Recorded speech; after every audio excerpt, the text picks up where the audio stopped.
have no idea. No idea. Check it over there now.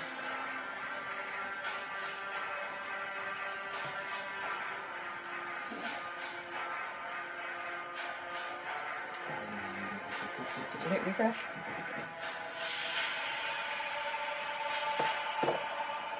Maybe that.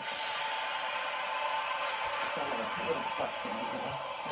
Just tell me what that. Refresh.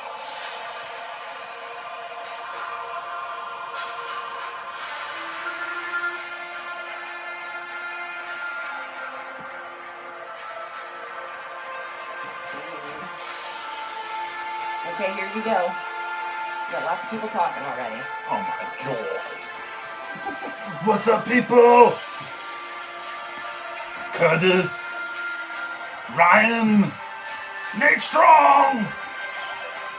Love you, Nate. Dave, Orkin. Oh, we have another Ryan. What's his last name? Wallace. It's nice. Jay! Yes! Jacob! Yes, this got all the work. It says screw the work! Okay, you can cut it. Tristan, Amber. There's so many people. We had to do the Terminator 2 music for a special guest tonight. Yes! Dude, episode 7. Lucky number 7. 7 is my lucky number. What up, David? How's it going? Man, Christopher, what up? What up, dude? That's what I'm talking about. I see some Ohio boys in there. Yeah, we're up trying to represent. What up? Yes, Jesse Arnold. We appreciate you, Jesse. JD, what is up? It was epic. It was very epic. Arnold, Terminator 2, giving the thumbs up as it goes down into the hot lava. Saying, Daniel, I have to do this. I have to. Yes. Why does he do that? He has Save to get the rid of the world? chip. He has to get Save rid. the world? He has to get rid of the chip. The chip is in here. Nice. He has to get rid of it. He might not have seen Terminator 2. I gotta tell you, I gotta make What a is that? convention. Or a Ooh. convention? Convention. Confession? Confession. Yes, tell your sins here on the I like Predator a lot more than Terminator. The music or just the movie? The movie. Oh, well, Yeah, the concept. yeah. Predator's just Predator was classic. Yeah, Predator was classic. I like Predator. Well, hey, thanks for coming. Okay, guys. It's Welcome to Legion's Lair. I'm Mike Casper. I'm Brad Jones. And we appreciate you guys coming up tonight. We got a lot of questions for our special guest. And I think he has a lot to show us. But before we get there, we'll talk a little news maybe. I don't know. What do you got? You got anything? Did you buy anything? Well, they had a test shot sale on Saturday, and they have this Saturday for anybody who wants to try. They got the All Stars 4 ISS in stock sale. I like how you said that, Mike. Try. It's so good. You know, no, like I said, get your figures, people. Get your figures. You know, you have to be prepared. Me and Mike were not prepared for the test shot sale. Let's be honest. Okay, we gotta be honest. I gave a great analogy to Mike. He laughed. I think you guys can all laugh too. We were all of us, look, even all 29, we were all there. We show up to a race and we're all ready to race. And it's almost like we get to the race, we started our day, we got ready, you know, we got our clothes on, we put our little numbers on, we're in line getting ready for the, official to shoot the gun so we can run to the race. And I feel like the gun went off, but like we weren't allowed to start running. So everybody's running and I'm going, No. why is everybody running? What's going on? And then they're like, guess what? The race is over. And I go, Meg, we haven't started. You know what? Let's call it the way it is. You and I are dumb. And Yeah. we know nothing about technology, and that's why in-stock sales are My wife nil called it the for us. hamburger in the corner. I'm like, the what? The hamburger in the corner? I didn't know I had to click on that. So I just don't even participate in it. But I have a test shot, so I'm glad anybody out there that didn't have one and you have one, hell yes, because they are cool. They are cool. Mike got one. You won. Didn't you win a couple years back? I won a Lord Vateris test shot at G-Con where we had Alithia being And that's actually a cool figure. So being released. Yeah. And it is phenomenal. So you guys, if you have test shots coming, Tristan got a Hellfire Goblin. oh, Hell yeah, awesome. Tristan. I know Michael Xavier got a Sir got Girard. Sir Yeah, Girard. hell yeah. And I was Sir Girard or bust, and I couldn't even get to the site. It was great. Go ahead. Oh, I was gonna say, anybody that was on Instagram, I am wearing pants today, just to let you know. Yeah, what was the deal with that? You were in your I was just underwear. walking around the house in my freaking tidy blackies, I guess. Doing Arnold. I had no idea. Listen, America, that's You good guys TV. missed it because I had a total minute improv before she started recording, and I looked over and seen that the button was on, so I just kept going. I said, screw it. At this point, we're going with it. So yeah, hell yeah. What'd you get this week? You got something. Yeah, I did. I posted it up on the Cabal. I'll set it here. It's very epic. It's very big. Very big. Look at this thing. Look at that. Trying to get the glare off of it. It is the 2-pack. He amazes me every time, Nate Barch. His art. Oh, yeah. Oh, the art is just, yeah. I mean, and that's what He's makes talking about that the back right there. there, the 2-pack. His art. this is a large box. I didn't realize. I mean, obviously I had the horse, but once this came in the mail, I was like, holy crap, this is huge. But no, this is a epic. Like I said, probably the only thing I won't open. I already had it in my display case. I had to pull it back out. It's next to my Sir Girard here. And I hear maybe something might be going on later tonight. There is, Possibly, man. Something, you know, some lucky feller or female might get their hands on one of these. That was really Nice. cool of our guest to do that. So, So you want to get into it? Let's bring him on, man. is it ready? Is it time? I think it's ready. What do you guys think? We got What is in the box? He closes everything in the box. He's crazy. guys. We're gonna try to bring on Jeremy Mythic Customs Girard. I see something up I there. want to get him on, man. I know. We We've messed been around. waiting for this show. I know, Ryan. This I show. messed up too and didn't get my 2-pack. So, Okay, we gotta, you know. Ooh, Ish, what's up, sexy people? It's my dog, Ish. I don't know if I did it right. Did I do What it? up, Kevin? You invite him. Send invite. him. There we go. What? Can't bring Jeremy Girard on camera. Why not? Oh, bummer. Jeremy, can you download? The person you invite needs to download the latest version of Facebook app to join this live video room. Are you Oh, kidding? no. So, Jeremy, if you are watching, if you can download the latest app of Facebook, I can bring you on, buddy. Why you do this to us, Facebook? Why do you do this to us? Facebook. Oh, you Facebook. We appreciate your services, Facebook, but damn you. So now what? Yeah, so I guess what I can do. And I'll contact. I didn't bring out my sword yet. Did I bring out the damn sword? You want the people want swords? I'll give you swords.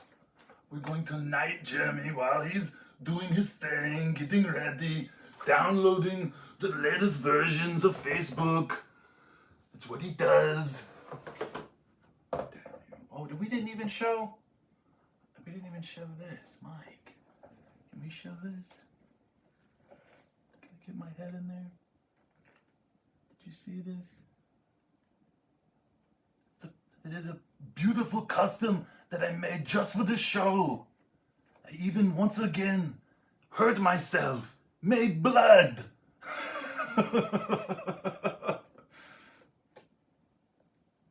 Yeah, the drill got a little crazy there, but I got it to fit. Like I said, I think a 3/8 drill bit is the final one to make a Mythic Legion's head fit that neck peg.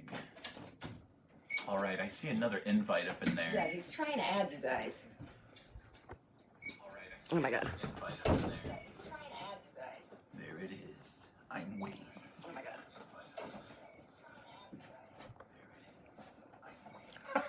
Curtis. That's what I love, Curtis. But this is the perfect time we can bring in little doggies. Look at them. What the heck? Love them. Ozzy's crazy. Look at them. Love them. I know Jesse, he is a puppy. He has the It costs $90 at the pound. And when he's back, we want to take him back there. It costs $90 Where is he? at the pound. And when he's back, we want to take him back there. Yes, we do. Yes, executive producer. Okay. She does all the work. She's delicious. Give me your phone. Okay. All Get right. on your messenger to Jeremy. Okay. He already said he has. A Batman voice. Maybe? Mike, can you do a Batman voice? No. No. Anyone can do a Batman voice. Come on. I'm Batman. I'm Batman. Anyone can do a Batman. I'm Batman.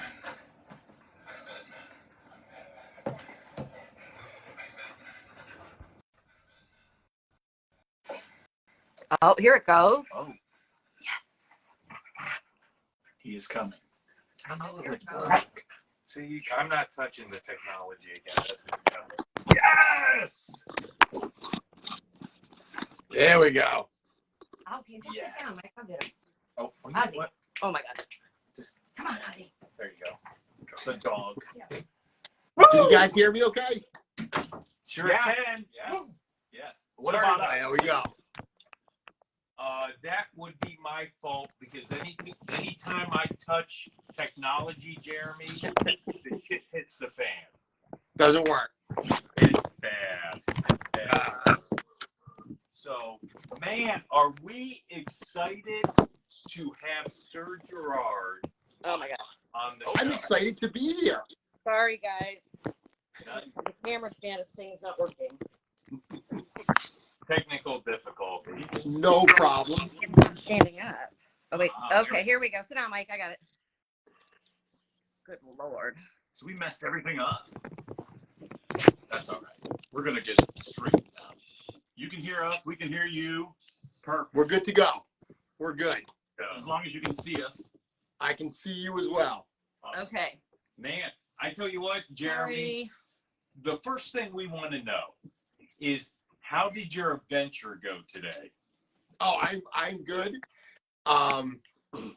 So last week when I was at, or the weekend before when I was at ZoloCon, I was hopped up on so much pain medication to try to deal with a tooth that was just killing me. But there's no place else I'd rather be. I had a smile on my face. I was meeting everybody. And today I finally took care of it. You know, when I called and said, hey guys, my tooth is killing me, they said, well, you got to come in for a root canal. They scheduled it for this day. And then I looked at the calendar and realized, oh no, that's the night of. So I literally called them and I said, hey, if you give me a root canal at 4, will I be able to speak effectively at 7? And they're like, yeah, you'll be fine. And I was like, let's do it. Awesome. Nice. Now, Jeremy, have you ever had a root canal done before? I did 17 years ago, and it was really bad. Oh, okay. Like 17 years ago, it went really, really poorly. So I was a little worried about this, but apparently I went to a better dentist this time. Yeah, I hate to admit it, but I've had several done. So it's like, it's like going golf. You just sit in the chair. Yeah, I'm good. I'm good now. I got home. I took a bunch of ibuprofen to build that up, so I'll be good to go. We're glad that you are here, and definitely, hopefully, like you said, and not in pain. And I'm good. you're awesome. Nice. Awesome. And I got to tell you guys, I was excited to do this because I love this show. I love this show. Every other week when it comes on, I actually set it up in back and I do painting while I listen to this. And I love the fact that the show is so fan driven. I mean, because you're two super fans talking to other fans, sharing your collections. It's different than the other Legion shows that are out there. It hits that spot in a really cool way. So I'm a huge fan. When you guys asked me to be involved, I was thrilled for the invitation. Did you hear that, people? Jeremy said it here on the show. Yes. Thank you. Well, we appreciate you. We didn't give you a proper introduction, so we're going to do that before I jump into the questions. But all right. Jeremy Girard. Yeah, I mean, obviously. Jeremy Girard is a super fan, is a fan of the Mythic Legions line, and he got to know Four Horsemen Studios, and now he is the director of sales and marketing for Four Horsemen Studios. But that's not it. You're part owner of Legion Shop. You're you have your own show called Mythic Customs. You also have your own website that shows off the customs. Now, I believe that's Pumpkin. You can go to mythiccustoms.com and it goes there. It resolves to pumpkinking.com/Mythic Customs. Pumpkin King is my own portfolio site that I used for years and years for my design portfolio. And then you're part collaborator on the greatest con who ever exist, and that's Legion's Con. And your partner with Legion Shop and Legion's Con is Joe Viteri. So welcome, Jeremy Girard. Thank you very much. The first question, Jeremy, I want to ask you, we're going to go back into your history, okay? Right. Why toy collecting as an adult? What got you into toy collecting as an adult, and at what time, what time frame as an adult did you get into it? So I grew up huge action figure fan. You know, I grew up a child of the 70s and 80s. I was born in 1975. So I grew up with the classic, kind of like that golden age of action figures, Transformers, Master Universe, G.I. Joe, all those, Star Wars while it was still being played in theaters. So big action figure fan growing up. I actually got into collecting when I was 17 years old. By that point, I had already gotten rid of all of the toys I had as a kid, unfortunately. And I was actually getting my first tattoo. So I was 17, getting a tattoo, and two things happened that night. I looked on the shelf of the tattoo artist, and he had a bunch of alien figures from the old Kenner Aliens line.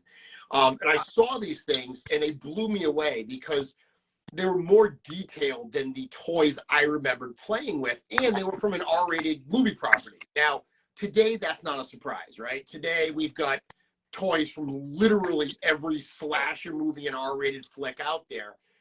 But back then, seeing alien action figures surprised me. And then I got to talking to another person that was at the studio that day, and he was a huge Star Wars collector. And that opened my eyes to the fact that adults can actually collect toys. So when I left there, I went out and I hunted down those aliens. There were 4 figures in the line. That got me back into toy aisles. I started going out there. I started looking for those aliens. That's really what, like I said, got me into the toy aisles. But what made me a toy collector was the McFarlane Spawn line. So right around this time, that's when I was not familiar with the Spawn comic book. I was in, a KB Toys or a Toys R Us, and I saw these awesome clamshell figures called Spawn. And again, I was like, wow, these are super cool. What are these? This character's like a hell spawn. This is like a living suit. This is awesome. So I picked those up, and that was really, the rest is history. That's what opened the doors for me to become an adult toy collector. And that was 30 years ago. Now those, if I remember correctly, those Kenner Predators are very hard to stand. Yeah, I mean, the aliens. So I started with the aliens, and then later on got the Predators. But yeah, they were kind of a pain. Yeah, they were. If I remember, my Predator and my aliens were a little hard. The Predators were really hard. Yeah. Some of the aliens had 4 feet, so you know, just by definition, they would stand better. But there was an Alien Predator 2-pack, and I remember the Predator in that, the way they had him posed, he just would fall over every time. Yes. Yeah. Well, the turtles, the '80s turtles, are kind of hard a little bit. Not as bad as that, but that's awesome though. And Spawn, I mean, geez, I mean that is. I can definitely tell. I've never got into collecting the Spawn, but it's always been intriguing because it's one of those figures that you see and you can appreciate it because just the detail of what it was and what era it came from. It's kind of different, definitely. So yeah, again, it was something totally different on the shelf at the time. It was, you know, as someone that grew up with superheroes and like all the lines I just mentioned, this was a totally new property. So it was the first property that I, you know, really collected heavily, because later on I got into like Toy Biz and the Marvel figures and all, you know, stuff like that. I got back into Masters of the Universe and, you know, really got new versions of the characters I remembered as a kid. But Spawn was the first thing that was brand new. It didn't have a connection. There was no nostalgic connection to my childhood. And it was just about the quality of the toys, the cool sculptures, the great paint applications, which by today's standards are laughable. But back then, they were amazing. Oh, no, they were. Now, do you own any of these still? Or I do. Okay. I do. Cool. Awesome. I do. I still have none of the Series 1 figures. Those were the earliest ones. But I do still have a small display of Spawn figures from literally, you know, at this point, those are probably 25 years old at this point. No doubt. Hell yeah. Now, Jeremy, when did Four Horsemen Studios come into it? We've established you got into adult toy collecting, but what about Four Horsemen Studios? So if you know the history of Four Horsemen Studios, those guys met at McFarlane. So Eric Treadaway's first action figure that he ever had on the market was the Violator figure from Spawn Series 1. This like really bad bendy figure. Again, by today's standards, it's like laughable, but back then it was super cool. That was his first figure ever. So I remember when I really got into toy collecting, you know, this was pre-internet, right? I wasn't getting information on YouTube shows like this, or this is a Facebook shows like this. I was going to the comic shop and I was buying toy magazines. There was like Toe Marts, Action Figure Insider, all of these literal monthly toy magazines. And I remember, you know, just devouring all the information about McFarlane Toys. And I kept reading this information about this group of sculptors called the Four Horsemen. You know, these guys, they did all these stuff, and they showed pictures at Toy Fair and, you know, the latest designs that they had done. So I heard the name Four Horsemen. Interestingly, because McFarlane was based in Arizona, I always thought that the Horsemen were in Arizona as well. Well, come to find out, they've been in New Jersey the whole time. Like, the design studio for McFarlane was always in New Jersey. So I was collecting their work from the very beginning of my collecting kind of history. But then when they broke off from McFarlane to start Four Horsemen Studios, I kind of followed them. It's amazing how many figures I have in my collection, and a lot of people have figures in their collection that the Horsemen have worked on, and they have no idea they worked on them for other companies. But when the Horsemen started putting out their own original stuff with Seventh Kingdom, and they started doing this, at the time they did something called a Fantastic Exclusive, where fans got to actually go on their message board and vote on the wave and the characters and the size and everything. I was participating in that earliest voting. And that first figure they released, Zephyus, the Blue Minotaur, the one that I bought all the way back in, 2005, it's still in the case. Wow. Yeah. Nice. See, I always thought Ramathor came first. I was mistaken. Yeah, Wow. he was second. Yeah. Wow. Yeah, Seventh Kingdom. I own a few now, but he Yep. was the first. Yep. Seventh They're Kingdom. great. I mean, so I remember, so going back, Zephyus was the first. And back then, what they would do is they would release the main figure. And those Seventh Kingdom figures, they're not modular the way that Legions are.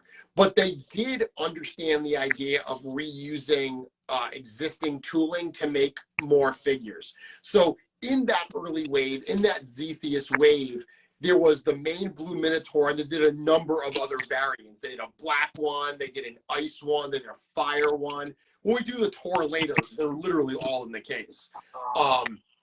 So I remember all that. And then I remember when the second Fantastic Vote happened, that was for Ramathor. And if you know the history of Ramathor, when those figures actually got shipped from the factory, they arrived and they had all kinds of problems. The joints on them were super floppy and loose to the point that the Horsemen were like, we can't sell these. So they went back to the factory and they said, you got to fix this. And the factory was gone. The factory just left. They took the steel molds for Ramathor and just threw them outside. And they were just outside in the weather getting destroyed. Some other friends in the toy industry of Four Horsemen Studios helped them recapture those molds, bring them to a new factory. And that's why if those Ramathor figures, that Seventh Kingdom, that Anatherian wave, there are two different releases. There are some that are a lot floppier, and there are others that have more like ratcheted type legs.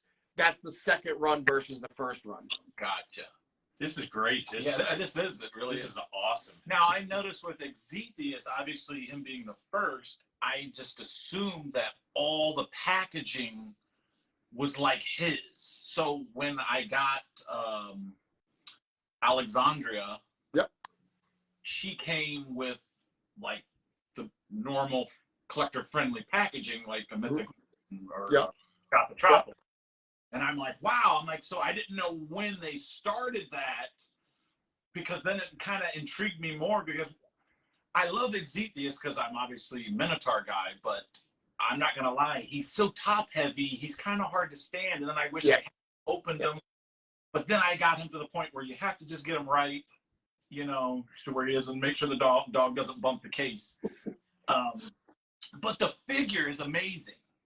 The figure is absolutely amazing. And I think I remember Cornboy saying there was actually, they didn't like these. I think he said everything about the Ramathor figure was just irritating. I remember he was saying something in terms of the day he was telling us about Ramathor being a real pain in his neck. I mean, everybody, those figures are incredible, but it's amazing to see those figures and compare them to their newer releases. Sculpturally, those figures are amazing. Like, there's nothing. Yeah. You don't look at those and go, oh, those are clearly not as sculpturally detailed.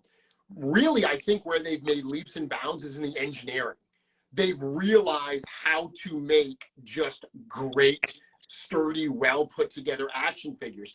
Every time you hand one of these to a figure fan, I did this at ZoloCon. Literally, people would come up and they'd be like, oh, I've never actually held one of these. I've seen them.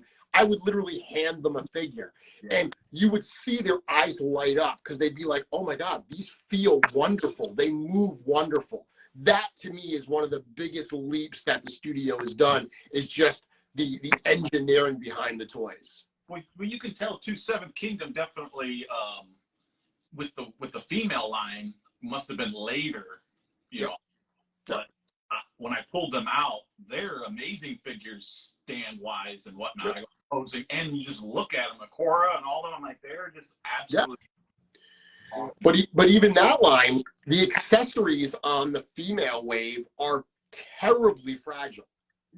So incredibly fragile. And if you look at their more current releases, they have they have accessories that are incredibly thin yet super sturdy. Yeah, yeah. The joints move really smooth at nose, and I like the way it's Yep. not slick. It's just the way it just kind of, it's very nice. Yeah, they perfected their craft. And Oh, let's no be doubt. frank about it. The Mythic Legion line of figures are by far the best action figure on the market. Yeah, And no doubt. it isn't even close. Yep. Yep. Isn't even close. We have a request from the fans, so I'm going to throw a question in here that I was going to ask a little bit later, but I'm going to ask you now. What are your 5 top Legions figures? Okay, ready? I'm prepared for this. Man, Number 1. he's ready. Yes. And come on. This is obviously the one I got to go with. Sir Girard. I know we're going to talk about Sir Girard a little later, but if I get 5, I've got to pick Sir Girard. Number 2, I got to go sentimental and go Gorgo Aetherblade. So Gorgo was the character that when I first saw him, I said, I've got to have that. That is a super cool action figure. I don't know what it's from, but I've got to get it. Gorgo 2 is even better because as much as I like the character, how they fully have realized that character with the additional sculptural details in Gorgo 2, that one, love that. Number 3 is Poxus. Just the creepy, weird, over-the-top design of the Poxus figure. Loved. When I saw that, that blew me away. Similarly, at G-Con, when we got to see the blue Djinn Calazair, I love Calazair. That is one of those figures. We've seen a number of figures in this line that when people look at the actual photos and then they get it in hand, they're like, oh my God, this is so much better. Orange Steelhide, Sir Ignatius, Gadriel. Those are figures that for whatever reason, the photography didn't capture how wonderful their armor was. Calazair the Djinn is going to be the next one. People that skip that figure, when they see him in hand, when they see photography, they're going to be like, goodness, I have to get one of those. Love that figure. That was 4, right? Yes. Yeah. Yes. Number 5 is this year's Legion's Con exclusive figure. Oh, you sly little you. That is not just the marketing person in me and the promoter in me. Wow. Literally something we have coming up at Legion's Con this year. If I had to rank 5, this would be on the list. Now, we were an intern for the day. Everybody knows that. We were sitting in the mic. And as they're doing the reveals at G-Con the next day, I remember you coming in specifically and saying that the next couple figures are going to be my favorites, favorite. And I remember thinking, wow, that's really bold of them to say that. And then they came up and I'm going, holy crap, he was not lying. Like, these are awesome. Well, yeah. So that would be my 5.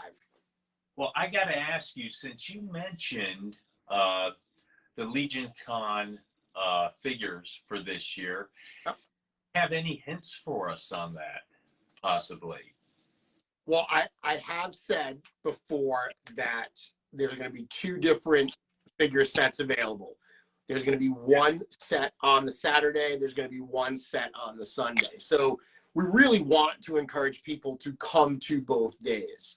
We're still getting everything in line so we can reveal them. The one thing I will say is if you miss these figures, you will be furious.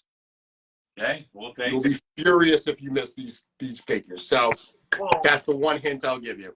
So I think what you're trying to say is, because obviously with your figure, for a second, everybody thought that you had to be there to get that one.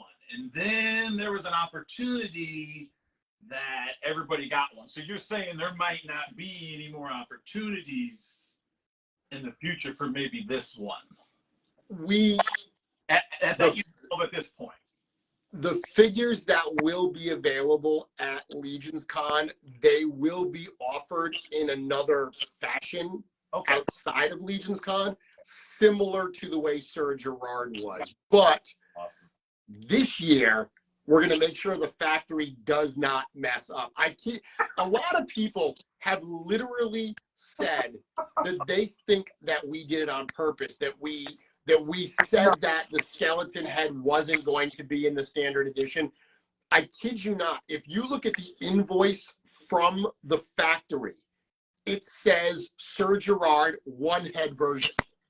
Well, I think it's genuine because when everybody was watching Chris during that reveal, I think that was definitely not scripted. It was like he's like, wait a minute, what the hell? Why is this in there? Yeah, he was just like, I mean, I was watching it and I was just like, you've got to be like, I mean, it was a momentary pause because I mean, look, at the end of the day, I've said this before, but it's great that it's a mistake that benefited the fans. Yeah, I was about to say, was it really bad? Was it really bad? Well, no, in the long term, it wasn't bad for fans. It was great for fans. However, you know, at the same time, we are trying to make Legion's Con something special. We're trying to make it a destination. We're trying to give people additional reasons why they would want to attend. So we did have a plan that, okay, this figure, you know, in addition to the packaging, it's going to be the only way to get, you know, this head on the figure. After the fact, we were going to release it in the heads pack.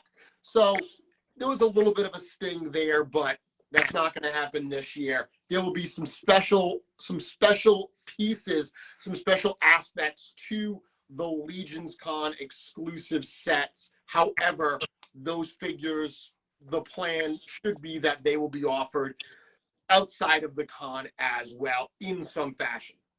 Yeah, I got to tell you, I was absolutely thrilled. Sometimes you have good mistakes. A good mistake because I think everybody knows Scapular is my favorite figure in the whole time, him and Vetus. And to get that head sculpt again was just thrilling in the regular release version. But now, let me ask you, I'm going to twist this up just a little bit. What are your 3 least favorite figures in the Legion's line? You can't ask him that. No, I can answer that.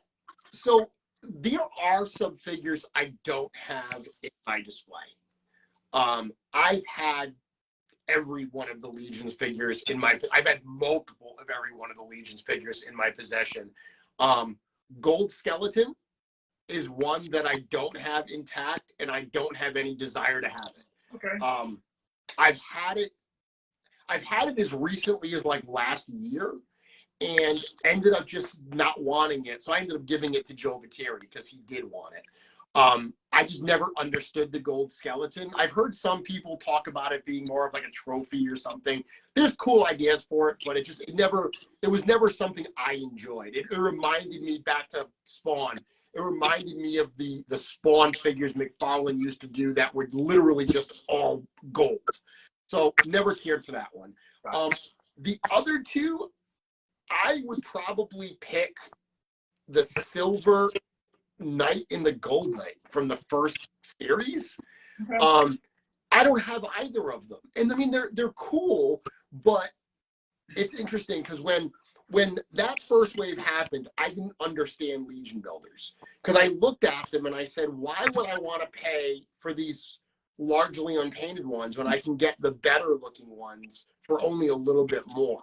Because when I first backed Mythic Legions 1.0, I wasn't a customizer, so I didn't understand that aspect. So now I very much appreciate the value of Legion builders. However, those particular ones I don't have on display because I pulled them apart. And like if I had a Silver Knight right now, I wouldn't display it because it looks so much like Sir Owain, but Sir Owain has better paint apps.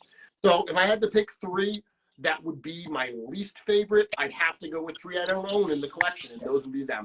I could see, because I mean, I guess you could say they're basic in a sense. They're awesome, like you said, they're awesome, but they can be basic in a sense where Well, it's interesting too. If you look at the evolution of Legion builders themselves have come a long way. You know, in that first wave, you had the silver dwarf, bronze dwarf, the gold skeleton, silver knight, gold knight. Those are all figures that have almost no paint applications. Yeah. But you also had the skeleton. The skeleton always felt like an aberration because it has a wash and everything to really bring out those bones. If you look at some of the more recent Legion builders like the Templar, you look at the Templar Legion builder, even without all the extra gold paint apps, that doesn't look like a figure that's missing paint applications. It looks like a fully realized figure. So, and then obviously if you look at like deluxe Legion builders, that entire wave feels fully fleshed out and realized. So I think that they've gone away from just those single color Legion builders, and that's really a product of that first wave, except for the Black Knight Legion builder. But that one's awesome because it's a Black Knight. No doubt. No. Now, the next question, Jeremy, is one that I think everybody knows the answer to, but we're going to have new people to the line watching this. So, sure. What is your favorite faction? Oh.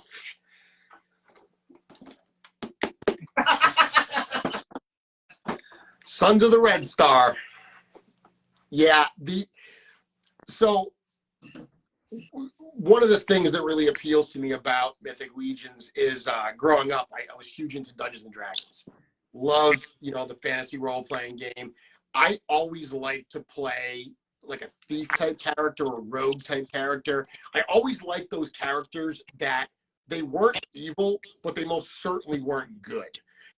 If they did something that was good, they did it for reasons that were largely pretty selfish. I always liked playing that type of character, those roguish type mercenaries and such. So when I, first got into Mythic Legions and I saw all the breakdown, Sons of the Red Star was immediately the one that appealed to me. And early on, it was the one that got so little attention. In that first wave, the only Red Star we got was Scapular. And then since then, we've seen factions like Legion of Erethyr get so much love, or Army of Laodiceus, whereas Sons of the Red Star gets very, very little attention. So something about it being a little more exclusive and a little more mysterious, I dig that. So that's easily my answer. Oh, yeah. And I'm obviously we're getting to Sons of the Red Star wave coming soon because it is a little skimpy down there. It's getting skimpy down there. Erethyr goes all the way across. Yeah. Order Aetheron's big. But well, I tell you what, we're hoping for a Sons of the Red Star / Noble Bear wave next year, maybe. Yes, next year maybe. So, yeah.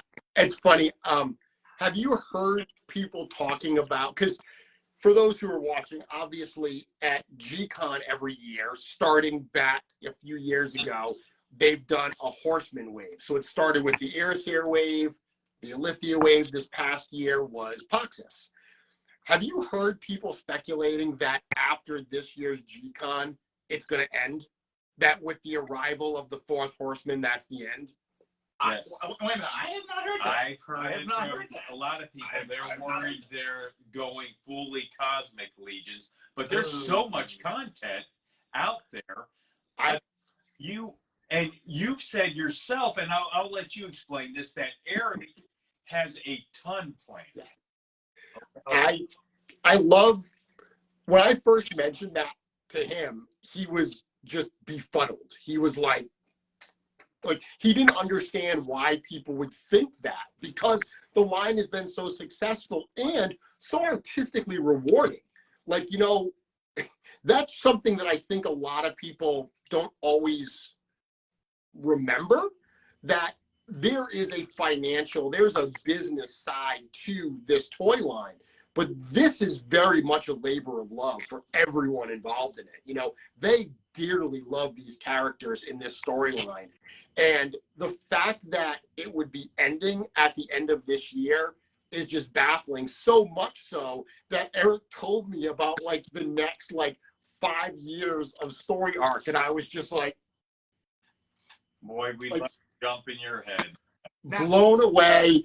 And it's funny because I sometimes feel like, you know, those old cartoons with like an angel and a devil on your shoulder? Yeah. But it's not good and bad. It's like the business side of me that has to be like, yes, Eric, that sounds very good. I think the fans will like that. And then the fan side of me is just like, freaking out, so excited. So I can't reveal any of what those plans are, but all I can tell you is, as a super fan, if you're a fan as well, trust me, you're going to be really excited. I assume that, and I've said this before, I wasn't a big Poxus or Basilia fan. I liked them, but I'm not like, that's my favorite. Yeah. And I'm not going to lie, I was obviously excited for G-Con and the reveals, but I was like, okay, you know, whatever they should give, it's going to be good and I'll like it. But I was blown away. Yeah. What was revealed, so I can only imagine the factions that I really care about, like House of the Noble Bear and Order Aetheron and stuff like that. So I can see that coming and just being like, wow, I couldn't imagine being at G-Con and actually having your favorite faction be revealed would be. Yeah.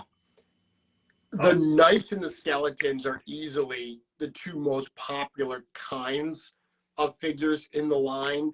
And I'm not revealing any secret. If you can do the math and you look at the Four Horsemen and you follow the pattern, you can follow the fact that the next pairing is the Congregation of Necronominus and the Order of Aetheron, which is literally the skeletons and the knights. So I think that this year's reveals are going to just melt people's minds.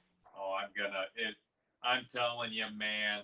That's why I said the next 2 years, It's I think my are going to year. be like awesome. It's Just my listen, year. because like you said, if you're doing the math, you know what should be coming. So, yeah. Yeah, I can't. What I'm looking forward to the most for this year is, and I talked to Eric about it at Legion's Con, and of course he didn't tell me anything, but I said, you've got to have a skeletal chest, and you've got to have 1.0 skeleton hands and feet. And I just stared at him. They just stared back at me. Yeah. Also, again, while we were stalking outside. I mean, so Wolf King Customs, you know, they have that skeleton torso that Walter DeMarco of Mass Customs did, and it's super popular. So clearly I can tell you, you know, just from seeing the amount of people that have picked up that third-party piece, that there is clearly a desire for, you know, full skeletal type body. I hope that, because have you seen those skeletons from Storm Collectibles? Yes. Yes. Just the bear skeletons. Yeah. Super cool figures, right? Like they're really neat figures. But when I see them next to Mythic Legions, I'm always like, Exactly. Yeah. They don't. I feel like it's one of those things where a full skeleton figure, in theory, sounds cool. But when you take away all the cool detail of armor and everything, you realize that it's just a skeleton. It's actually not. You can't add a lot of detail to it unless you're going to dress it up in some way. So I'm excited to see how Eric answers the question of how do I do a more skeletal figure, but still have it within that Legion's aesthetic. Now, obviously, I know you can't reveal anything, but obviously there's stuff that people see art maybe on certain boxes, maybe ogre boxes that we've seen of characters that we don't have yet that maybe one day I've seen on the Cabal. People are really wanting their ogre minotaurs really bad. I mean, I want He's a Minotaur fan. and obviously I've seen other people make the heads or not the ogre heads, or not the minotaur heads, but the, what the word am I looking for? Yak, like a yak head. I've seen those. So I know that's in the mix, but I would love to see Eric's. Yeah. I mean, two things I'll tell you is, number one, all of the things, all the comments people make, all the requests they make, I don't think I've ever seen a comment that hasn't been discussed in some fashion at the studio. Oh, You know, it's like no one at the studio is like, we never would have thought of that. Like, these are things that are considered and discussed. Yeah. There's a lot that goes into deciding when it's the right time. Gotcha. The other thing I'll offer is there are pieces and products that are in process long before we ever see them. When I went to intern for a day, my first experience at the studio, this was back in 2018. I actually saw all of the printed, not even test shots, like the 3D printed versions of the ogres. So this was before the ogres were released. At that point, we also saw the ogre, the vampire brute, the Sobolus. We saw the basic piece of that.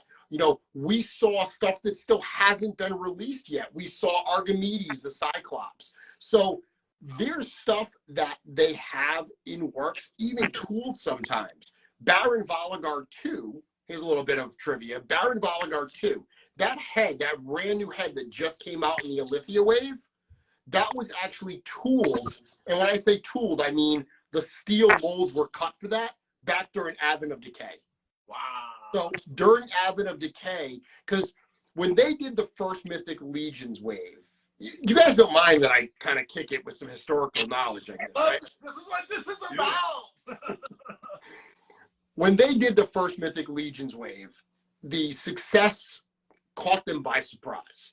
And what they realized is fans wanted more, but they had no already tooled parts. So anything new that they had to tool was going to be a much longer wait. So that's why if you look at, 1.5 Covenant of Shadow, it's all reuse of parts. When they did Advent of Decay, they said, hey, let's tool up some additional pieces so we can add brand new character parts to subsequent waves. So the head for Thwick, the head for Thump, the head for Thalon Frostbow, Torgon Redfin, all of those were tooled during Advent of Decay. And I know that because when I went to intern for a day, they had test shots of all of those pieces. Well, Baron Vologard 2, that head was at that same exact time. So there's other pieces that have already been tooled that have never been used before. So some of the things people are asking for are just waiting for their day to come out into the sun. Nice. That's awesome. Jeremy, what is your favorite race?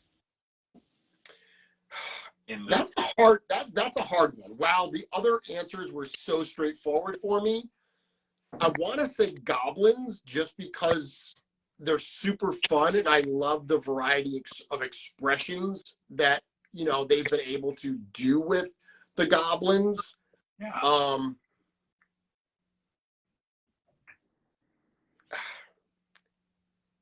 I got to tell you, I don't want to say skeletons, but the more I look at the skeleton figures, I think my favorite figures in the line they're falling into that skeleton kind of variety. So I'd say either goblins or skeletons.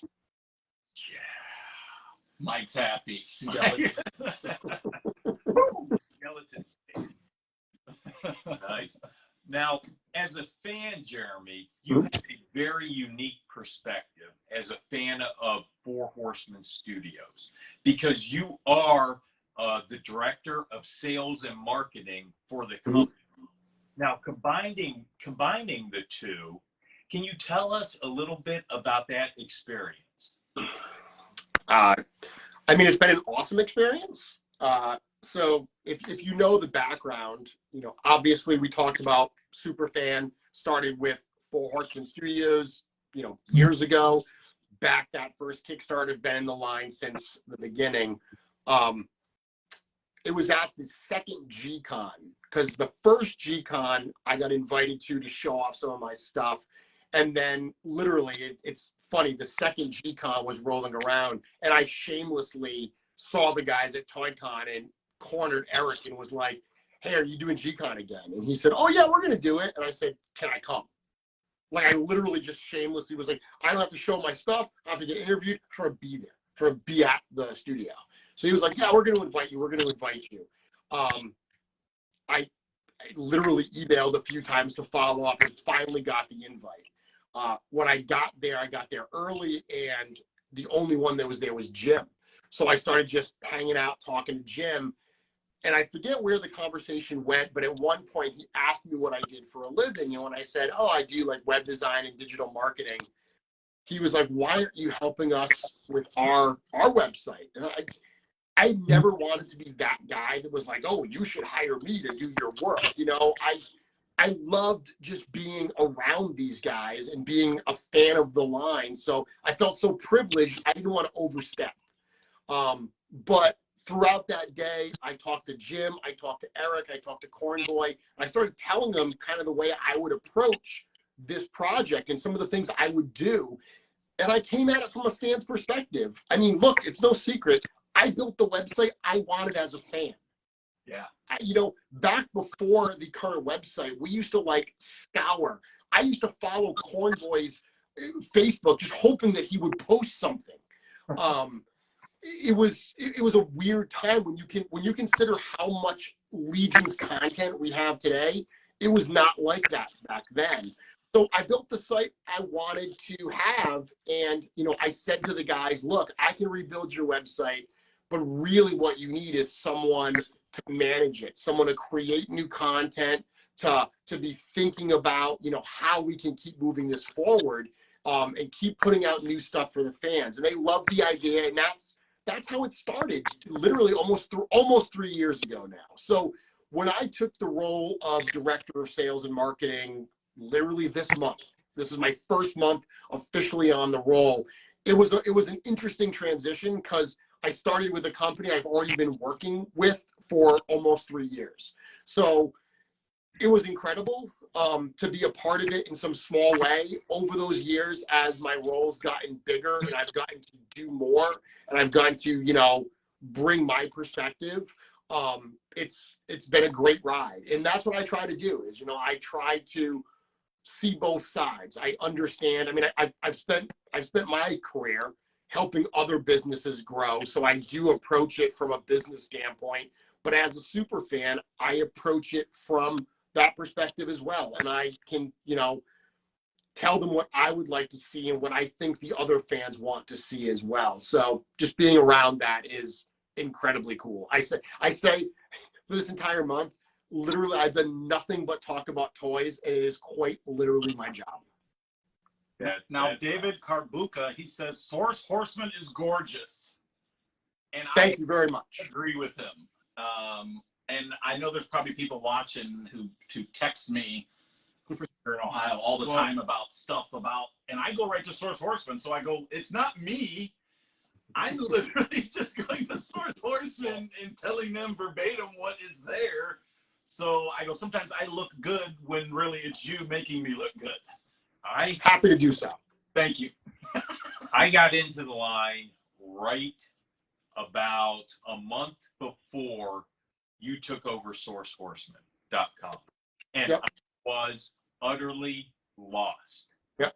And when you got a hold of the site, it was like a godsend. It was like, oh my gosh, now I understand. So the site is just so vital for the Legion's community and the fans. So keep what you're doing, keep it up because it's working. It's such a helpful tool. And Thank you. Thank you enough for your work on it. And the new people to the line, that's the first thing I can tell them. Okay, go to Source Horseman. I go, click the top corner button, click on Mythic Legions, go to Mythic Legions 101, and just read it. I go, and if you want to know about these figures or their factions, just scroll down, you click on it. I go, literally all right there, bios, everything. It's amazing. It's awesome. It's beautiful. And that is the idea. The idea is that we can give them a resource to not only learn about the line, to get up to speed quickly, but to also continue their enjoyment of the line. We have posted at least one new article on the website every single week for the last 3 years. You know, that's no small feat. That's a lot of content. But that's all intentional. You know, everyone always says that, you know, the Legions line is so great because of the community and because of how accessible the studio is. And, you know, we've always viewed the website as part of that accessibility. No doubt. Now, Jeremy, it's no secret, and it's safe to say you're one of the biggest customizers within this community. Mm-hmm. Who started that creative outlet for you? It's interesting when I tell people that before Mythic Legions, I had done some action figure customs. I had done some customs on a line by Hasbro called Zevos that are like these little weird pop and swap type figures. I had done some G.I. Joe Sigma 6 customs, but I hadn't done anything in years. And when I got into Legions, I didn't get into it thinking I was going to do customs. But I remember back then there was, you know, the Four Horsemen forums, and there were a bunch of people that they would do what I call digibashes. So the figures didn't exist, so no one could actually use them to make figures, but they could take the photos of the figures, cut them up in Photoshop, and swap pieces together to say, hey, look, if I put the Carpathia head on the Blood Armor Bardi, look what it does. So that was my first kind of thought process of, oh, I can pop these figures together. That's going to be cool. The first figures I ever got in hand were actually test shots. So before the figures actually shipped, I had already backed the line, gone all in, plus I had actually gotten an additional all in from Stole Horseman on pre-order. So I had 2 all-ins coming. But then December of the year before they finally arrived, they did that small first run of test shots. I ended up getting 5 of them. And as soon as I got them in hand, these were the first time I ever held the figures. I started popping and swapping. And then again, test shots, they're all the same color, right? So everything goes together. So I just started moving around the pieces to feel how they connected, and was just blown away. So when I finally got the, you know, finished figures in hand, you know, that's what I did. I put that Carpathia's head on the Blood Armor. I took, you know, an Atlas, and I put you know, the Gorgo style helmet from the Barbarian Builder to make my not Wargoose, which everybody did back then. But that's what really started me thinking about moving around these figures. What took it to the next level was that first wave had a lot of named characters, but if you think about it, a lot of the named characters are faceless. Sir Galerod, Sir Owain, you know, all of these characters had helmets on. There weren't a ton of characters that had their faces exposed. You had, you know, Atlas and Attila, you know, you had Sir Gideon, Otho, but a lot of people wanted other characters that didn't use the exact same heads. So where I found inspiration for that was in the Masters of the Universe Classics line, which that was sculpted by Four Horsemen Studios. So it always felt like a sister line. I didn't want to use He-Man. I didn't want to use Skeletor because I know He-Man and Skeletor. But there were so many fringe characters in that line that I had no idea who they were. That using some of those heads on Mythic Legions, dremeling them out to make them fit, that was some of the first customs that I actually did just to add some variety to my shelves. I mentioned earlier I was a huge Dungeons and Dragons fan. A lot of my early customs were me wanting to add different races or different character classes to my Mythic Legions display. We didn't have a wizard. We didn't have a thief. You know, we didn't have a paladin. So I wanted to add those characters to my collection. And that's really what started the creative process of going down this road. Back then, I never would have figured that it would have become such a huge part of, you know, my artistic output, my artistic expression. But it's something that I found and I loved, and I'm thankful every day that I've got this outlet. Right. How many total customs, Jeremy, have you made up until this date? I don't know. So you sent me these questions in advance so I could think of that. I'll tell you this. I started my Instagram after I started doing customs, right? I was doing customs before Instagram. But if you look at my Instagram, I have just about 1,200 posts on there. Now, I don't post a new, every post isn't a new custom, but more than half of them are.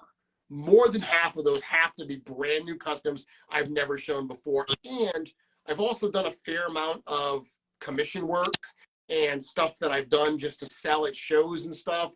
So at this point, I would estimate it's got to be over 800. Wow. That's insane. That's a huge number. Huge number. Now, and a lot of them are here. A lot of them are on display. Some of them have been sold. Some have been broken apart. You know, there are some that you do, and then, you know, 2 years later, you're like, you know what? That's not doing it for me anymore, but those parts are valuable. So I'm going to take this apart and I'm going to repurpose those pieces for something else.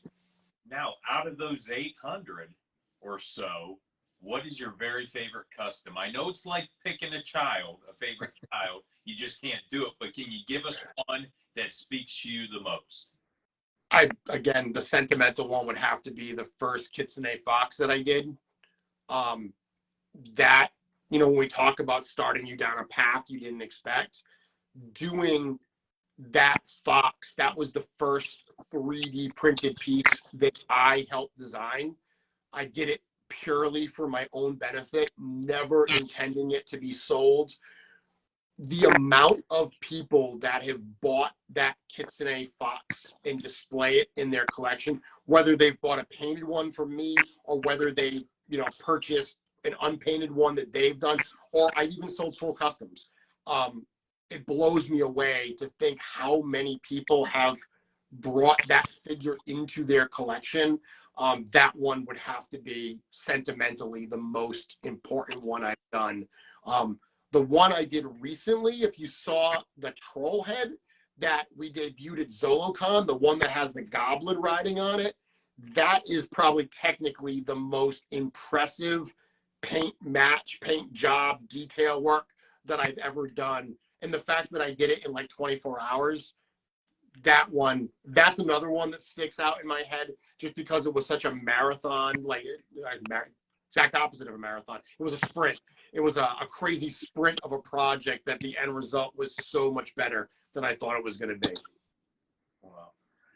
Now, I think it's safe to say that you, as a fan, have done more for the Legions community than anybody else in the community. Thank you.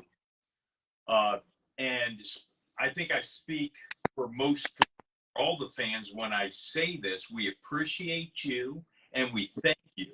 Now, with that being said, okay, tell us how it feels, because all of us would love to know what this feels like. How does it feel like to have a tribute figure made in? So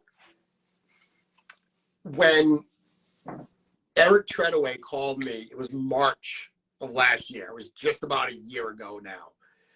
He called me and he said, I remember the conversation distinctly. And he said, hey, I think we want to do, you know, a show version figure for Legion this year. And I was like, that's awesome. Like, you know, I'm immediately like, okay, this is going to be great. This is something else to give to the fans. It's going to be so exciting. And then he says, we want to call it Sir Girard as a thank you for everything you've done for our company in the line. So, I mean, immediately I'm like touched, right? I mean, that's, come on.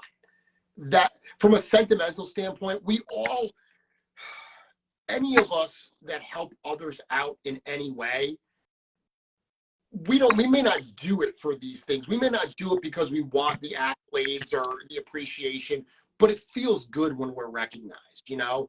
And so much of the work that I've done for the Legions community has been purely because I love being a part of this. I want other people to enjoy it. This is something that brings me immense joy. Why would I not want to share that with others?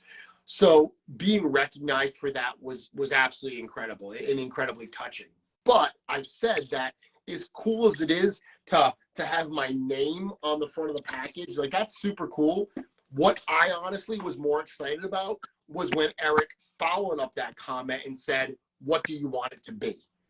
And I said, "Excuse me?" He said, "Well, you get to design it. What do you want? What should the figure look like?" That was mind-blowing, because as a collector in the line, as a fan, being able to actually come up with pieces that would be used on a production figure, that was next level. So that right there totally blew me away. And have you guys, you've heard me tell the story about the scapular head and how he didn't want me to use it, right? Oh yeah, I did, but we could hear it again. All right, well, everything I asked for in this figure, all of the pieces that I asked for, and keep in mind, this was March of last year, so this was actually before I saw the design of the Dark Templar, because the Dark Templar uses the same body parts. It's before I saw that. So I told Eric what I wanted, and the Gorgo helmet was always my favorite. I love the bat wings, so I went with those. And when I told him I wanted to use the scapular head as the alternate head, he came back and he said, "I love everything. I approve of everything. The only thing I'm not sure about is the scapular head." And I said, "Okay, why?" He says, "I really don't like to use those main character heads outside of the PowerCon figures. The PowerCon figures, they kind of live on a plane all their own. So those I don't mind as much. But an actual, like, core character, I don't, not core, but an actual character that's not a PowerCon character, I don't necessarily want to use that head." And I said, "Well, let me tell you why."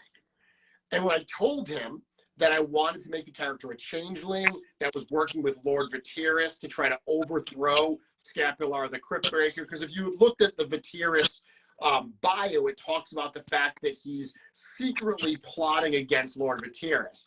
When I told him that he's a changeling and he takes that guise as a way to influence the other members of the Sons of the Red Star by appearing like someone they're familiar with, when he realized that I had a reason for using it, he was like, "Okay, yeah, we can do it. Yeah, that makes sense."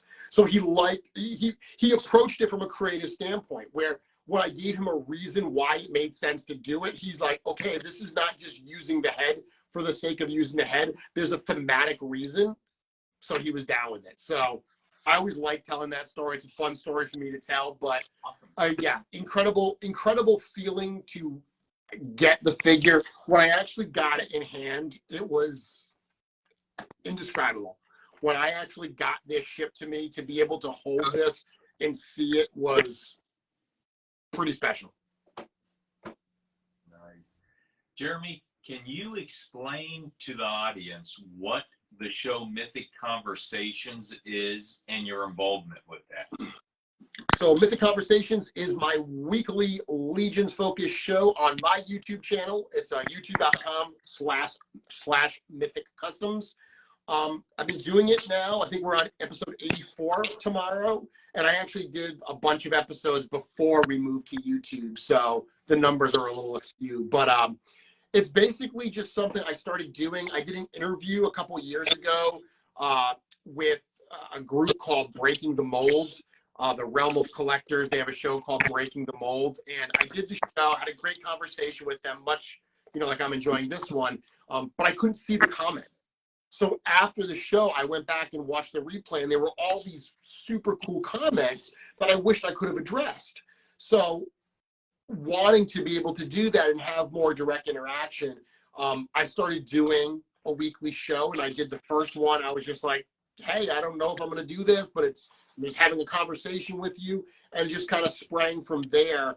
And it's at the point now where if I take a week off, like when I was at ZoloCon, that Wednesday before ZoloCon weekend, I took the week that Wednesday off, and multiple people will come to me and they're like, "Dude, I didn't know what to do this Wednesday.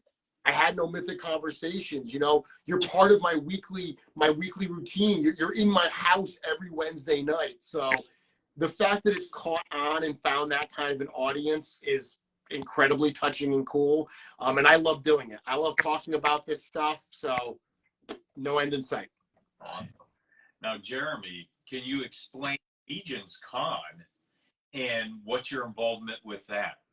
Yeah. So Legion's Con, going back to talking about that G-Con a few years ago, the one where I started working with the studio, I met Joe Viteri, Lord Viteris, at that event. And I'd actually met Joe one time before that at ToyCon, but it was more just in passing.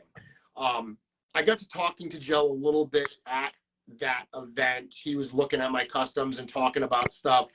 And a few weeks after G-Con, he reached out to me and he said, hey, what would you think about doing like a Mythic Legions meetup? And I said, yeah, that'd be cool. I think that'd be a lot of fun. And he was like, well, look, you know, I run ToyCon. There's a room at ToyCon that we don't use. Why don't we just do it like as an after party hangout after day one of ToyCon? So we were like, yeah, that'll be a lot of fun. And that's what we imagined it to be. We imagined it was going to be like a dozen Legions fans with some customs, just showing them around to each other, just really hanging out and talking Legions. And then people started flying in. And Walter was like, oh, I got my plane tickets from California, and Dennis Derby and Nikki Nicole Cheney. And all these people started coming in, and we were like, whoa, this is getting bigger than we expected it to be. That first Legions Con with almost no promotion and very little actual time to plan it had about 100 people show up. And people were talking about how much fun they had, and Joe and I were having a beer afterwards, and we're like, we didn't do anything. Like, there was literally just us with stuff on our table. Like, it was no elaborate displays. It was literally just like figures on a table. But people loved it. There was a hunger for it. So we said, this is cool. We can do this. And after that first year, the Horsemen were like, hey, this is cool. Let's do this. Let's, you know, make this into something bigger. We're on board. Obviously, year two was COVID. So all of our plans had to change. We had to do it virtually.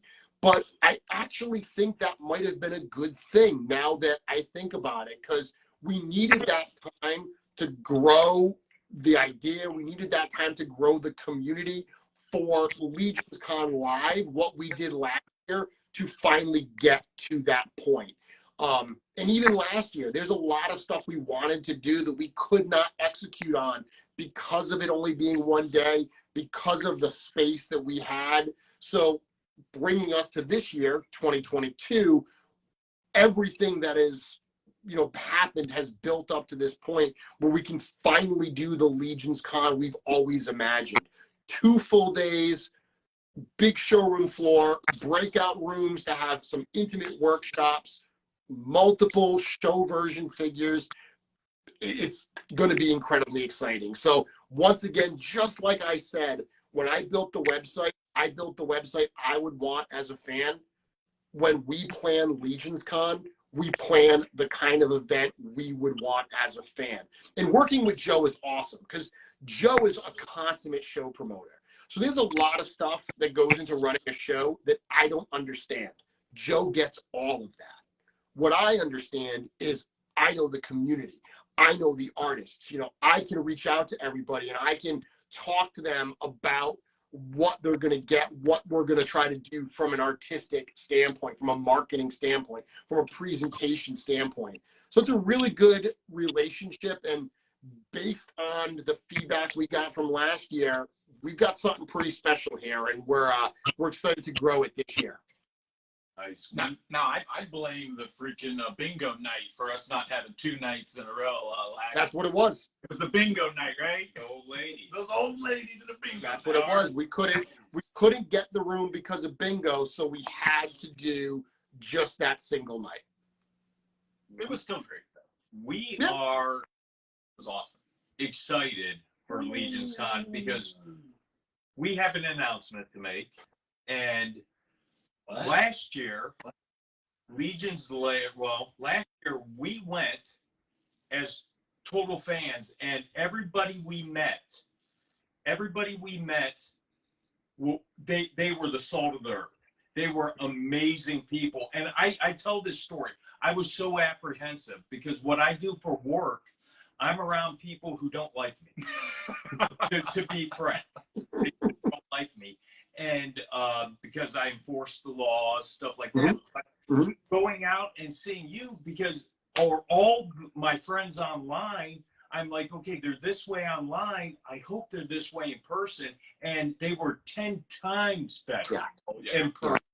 So we're so excited to go out there, and this year we're going to go there as the announcement is we're going to go there as an exhibitor, and Legion's Lair is coming to Legion's Con with a table. What?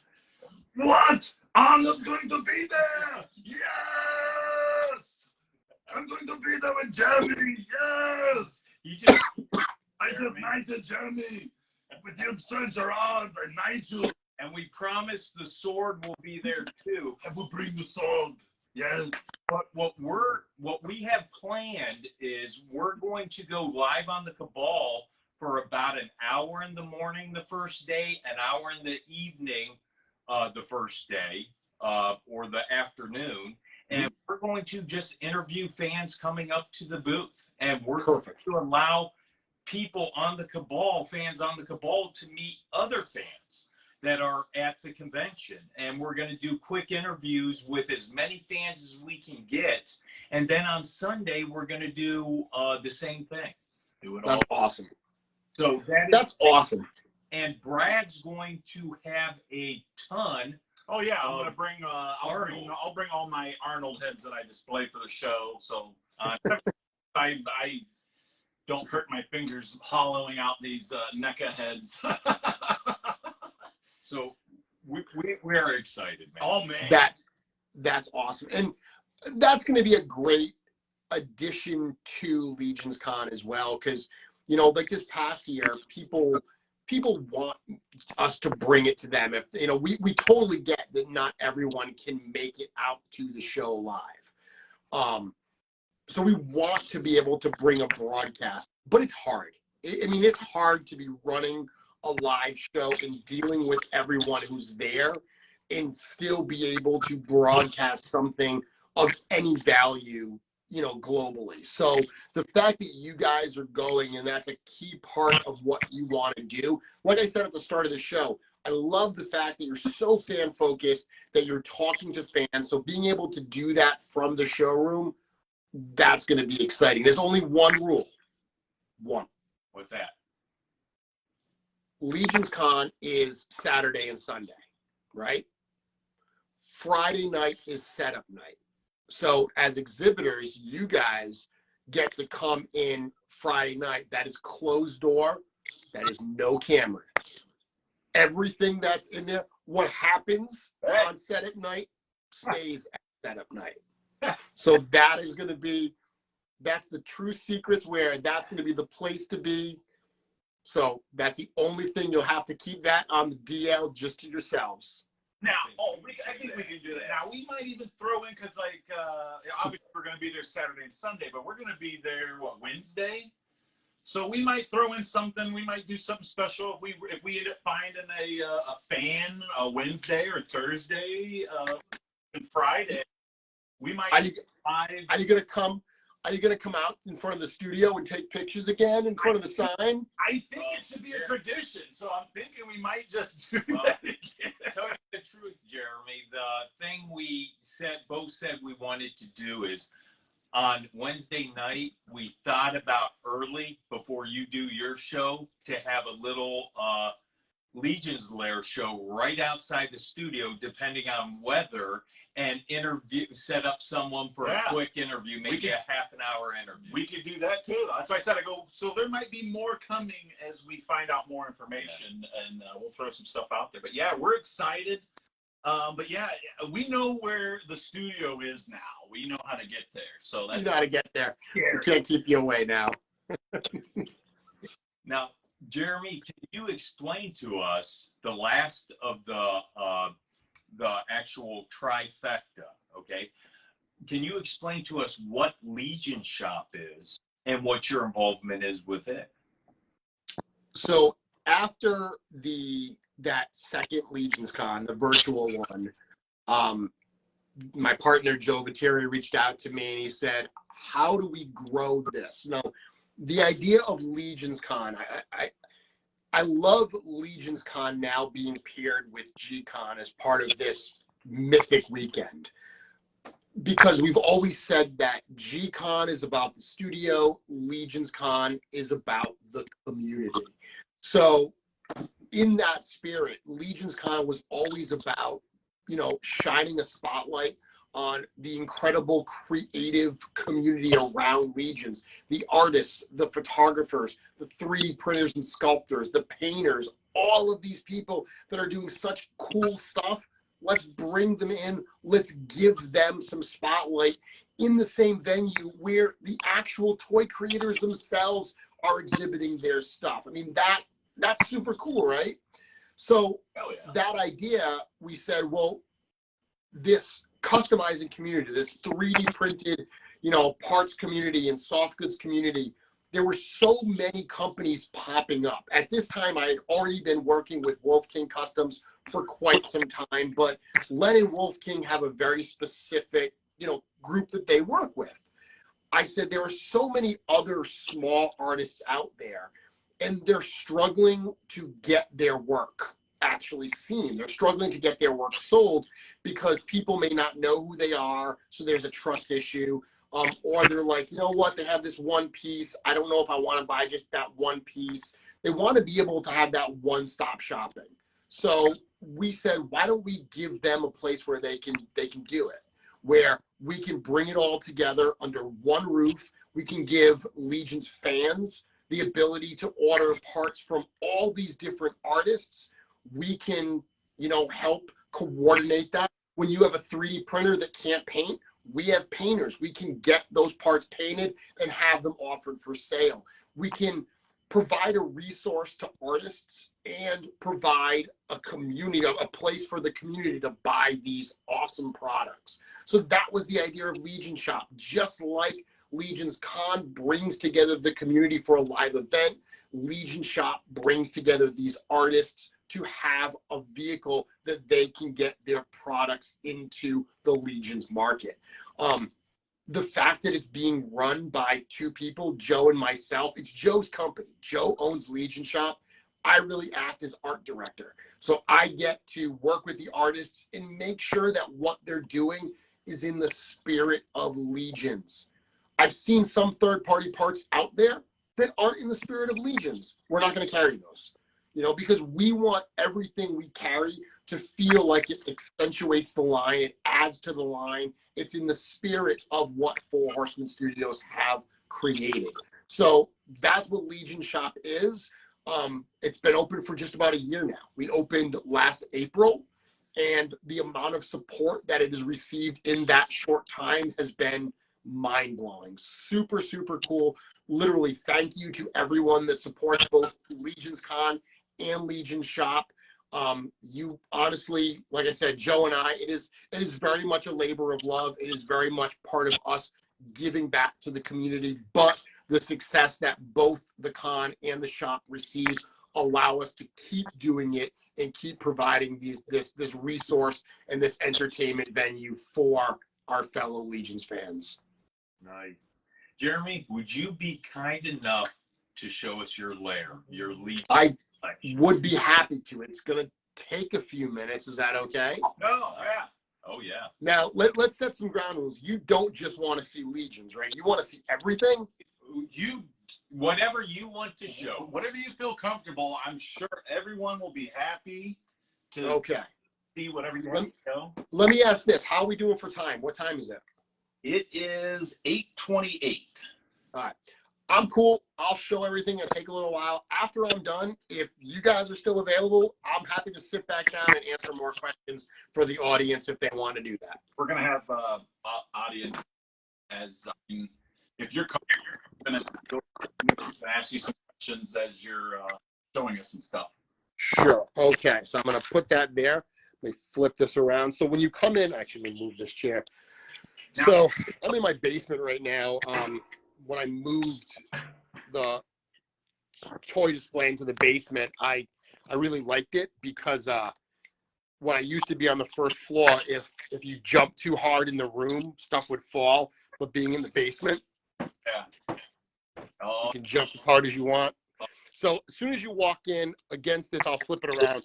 Against this far wall, you've got this really large, these 4 freestanding shelves. These are all non-Legions. So starting up here, these are all Transformers Masterpiece scale figures and like third-party Masterpiece scale like figures. Again, like I said, I grew up with Transformers, so Masterpiece always kind of felt like what I thought the figures were like. Like when I look at the figures I had as a kid now, I'm amazed at how they're not really that detailed. So Masterpiece are what I imagine the figures were like. And this all started because of Soundwave. Soundwave is my favorite Transformer. I bought this one Masterpiece thinking, oh, I'll just get one Masterpiece. I'll just get my favorite Soundwave. And yeah, that didn't work out. Next level here, these are just like random figures that I've got. Figures that I don't know where to put anywhere else, so I have them together. Like, here's an example. So these are the only Teenage Mutant Ninja Turtles that I have. These are, a lot of people, you know, they start with Turtles. Can you still hear me okay, by the way? Yeah. Oh, yeah. You're good. Okay. A lot of people, you know, they come from Turtles, they watch the cartoon or the live action. My Turtles were the comic Turtles, the original black and white Mirage comics. So these figures were put out by NECA. Actually, Four Horsemen Studios sculpted these. So Eric Treadaway is the one that actually sculpted these Turtles. Did not know that when I got them, but it's just another example of what I say when, you know, what I mean when I say that you'd be surprised how many figures in your collection are by those guys. Some more recent stuff, some G.I. Joe Classified. Masters of the Universe, interestingly, I never really got into Masters Classics other than for customizing. I loved the Horseman's reinterpretation of Masters with 2000X, so I still have some 2000X figures there. Down goes Jeremy. Marvel Legends. So I had a ton of Marvel Legends for years. These Marvel Legends, I used to have a comic display and an MCU display.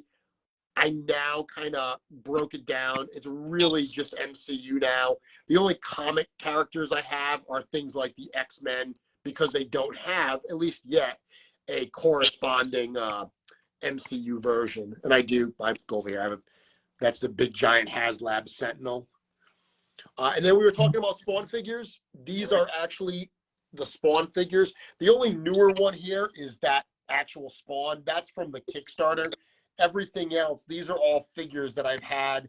Oh, actually, the Violator's new too. But a lot of these other ones, these are all figures I've literally had for years. That Cygor back there, that monkey, he's actually got on his shoulder, it says HEM, which at the time the guys told McFarlane it meant Hyper Energy Monkey. It actually means H. Eric Mays. That's cool. So, like I said, that stuff. Got some articulated icons, ninja stuff over here. Come up here on the wall. I don't have a lot of package stuff, but I just picked that up recently. I just haven't opened it yet. I'll probably open that with Cosmic. That's a Seventh Kingdom mutant. That is the Seventh Kingdom Royal Guardsman. That is the one that took me the longest to find, and because I got it in a package, I just haven't opened it. I feel bad opening it.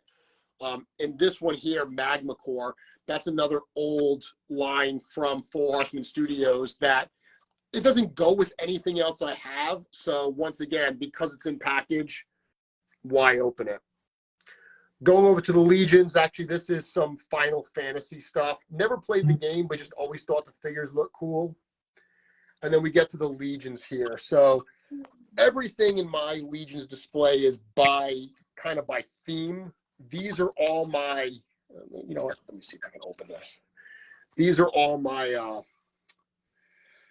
kind of Arabian Nights inspired figures. So lots of genies and, Awesome.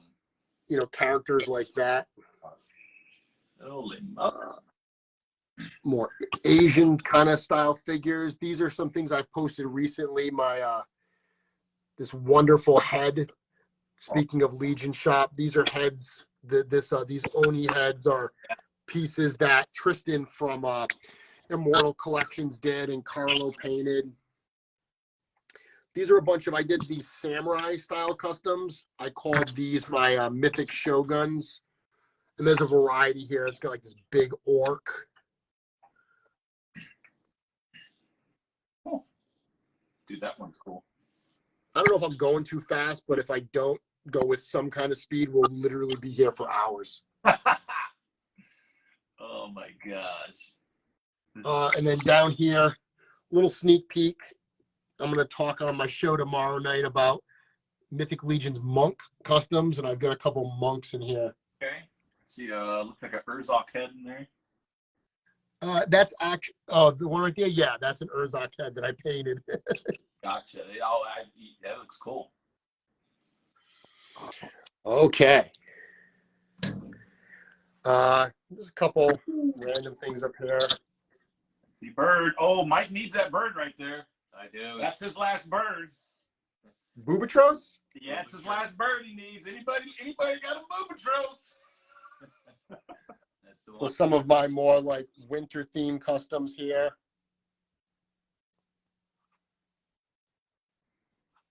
Oh, I see my buddy Hal's here. Hal and Jay are here. Ooh. Man. Now, Jeremy, that's a Halloween decoration on your troll, isn't it? It is. So I had that actually the bones that are on him are from a Halloween decoration. The helmet that he's wearing is from an Mortal Kombat Shao Kahn throne. Oh, okay. And I modified that to fit like a helmet.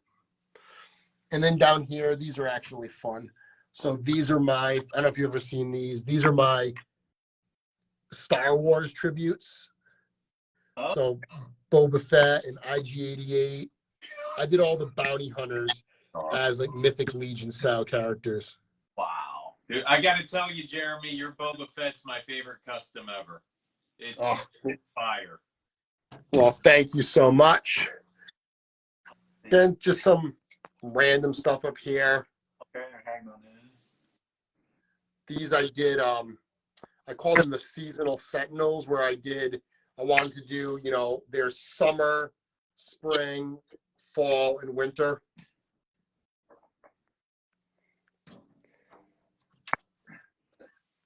My elf display, which I can't wait for those not 2 packs, but those builder packs from Tactics to add to my elves.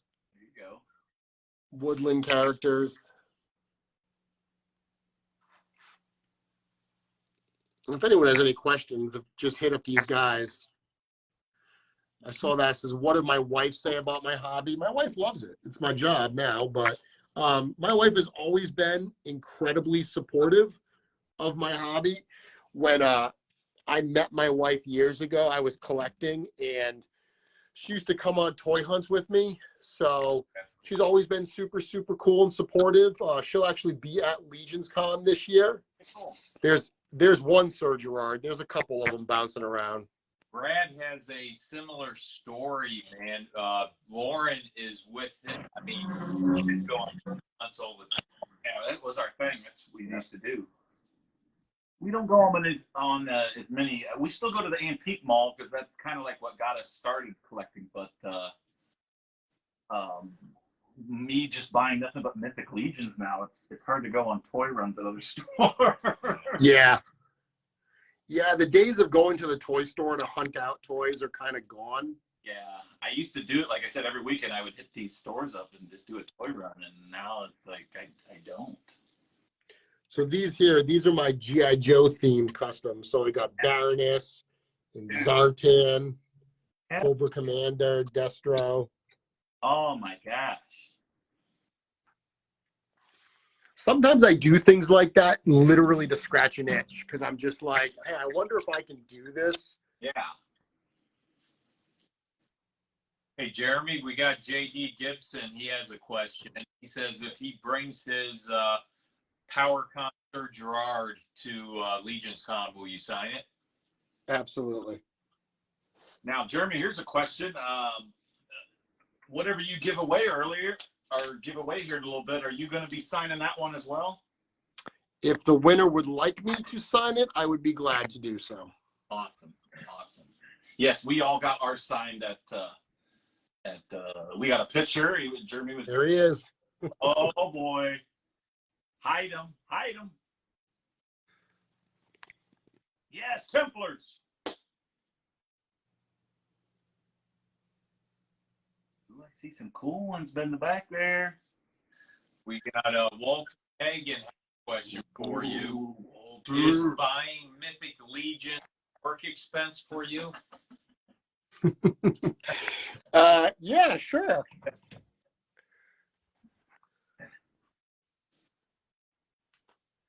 For fans of the novels by R.A. Salvatore, there's my my version of Dritz. Okay. We got another question. Ryan K. He asks, wait a minute, old time from the Troll Hunter cartoon? Yeah, I've never seen Troll Hunters. That's this guy over here. I've never seen it. That was a point where I got it on clearance, and I just wanted to see if I could customize it to somewhat work with Mythic Legions, and it's close enough. Now, B. Myers says, what's that blue Minotaur? Which blue Minotaur? He said, Is it you had a big literally this one right here? He must have been talking about that. Oh, look at that guy. So that is actually, it started as a Taurian, and I did that was something I painted live on the air during a Mythic Conversations episode, and it is meant to be a tribute to the original Seventh Kingdom protector of the icy tundra. Gotcha. So here's the dwarves. I know we've got the dwarf fans. This case I can't open because there's something right in front of it. Hey, Jeremy, we have several questions on here about when is Legions Con this year. Is it correct that it is November 4th and 5th? It's actually 5th and 6th. 5th and 6th. The 5th and 6th, November guys. 5th and November 6th. Yep. And this, if you look back here, I actually have a Masters of the Universe Granomere and a Dragoman. So Dragoman is the, I'll turn this around for a second. So Dragoman's the figure that Full Horseman Studios designed, like from the ground up for the Masters Classics line. So I have one of those there. But the other thing that I have back here is a boxed version of this.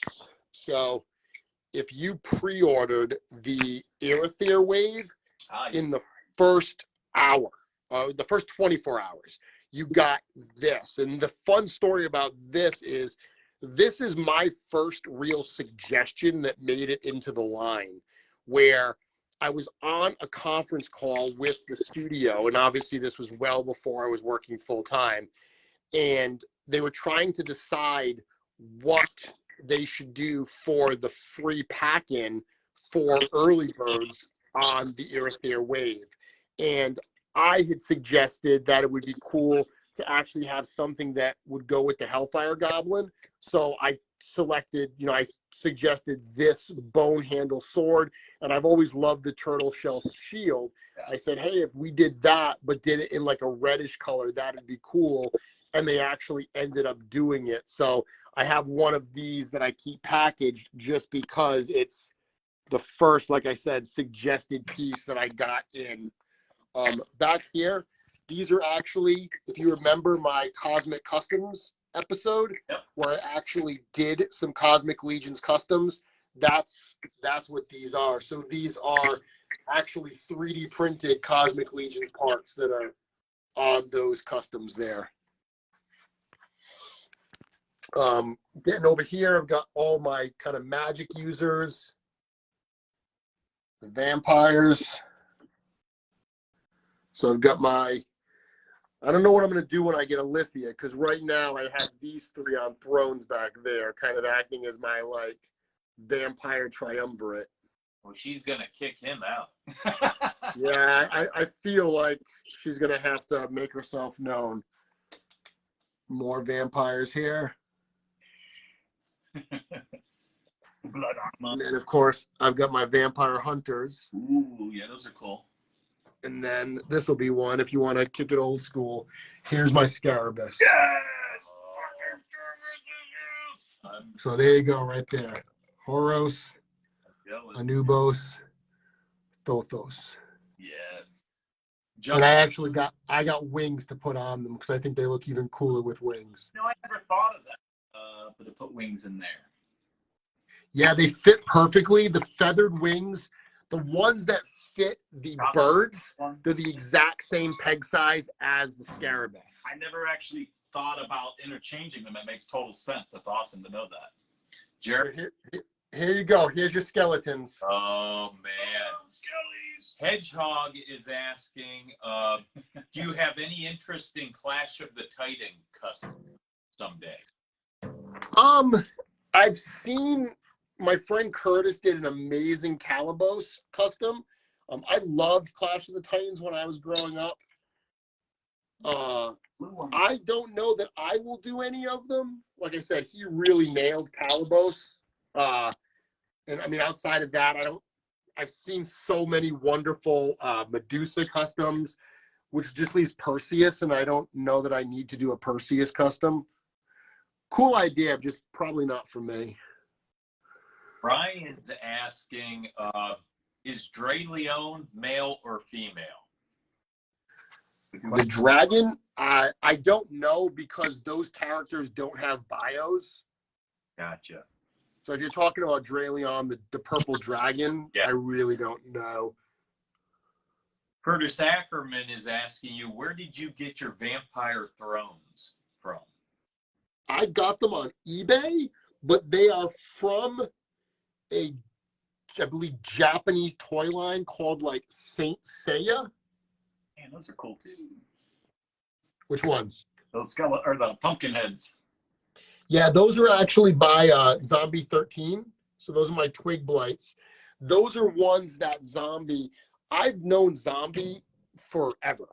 And, we were both members of the Full Horseman Studios message board. That's before the whole craze with 3D printing, where Zombie was sculpting and casting those himself and painting them. And that's what he did. Now, I see something coming up on the next cake. We'll talk about that. Is it red? Yeah, it is. There's a funny story. That's my gift. I'll show you that in a moment. Look at that.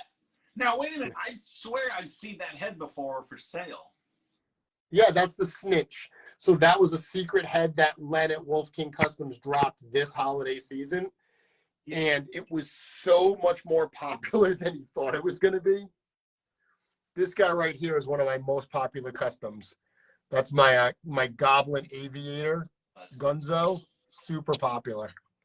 That's cool. They're all cool.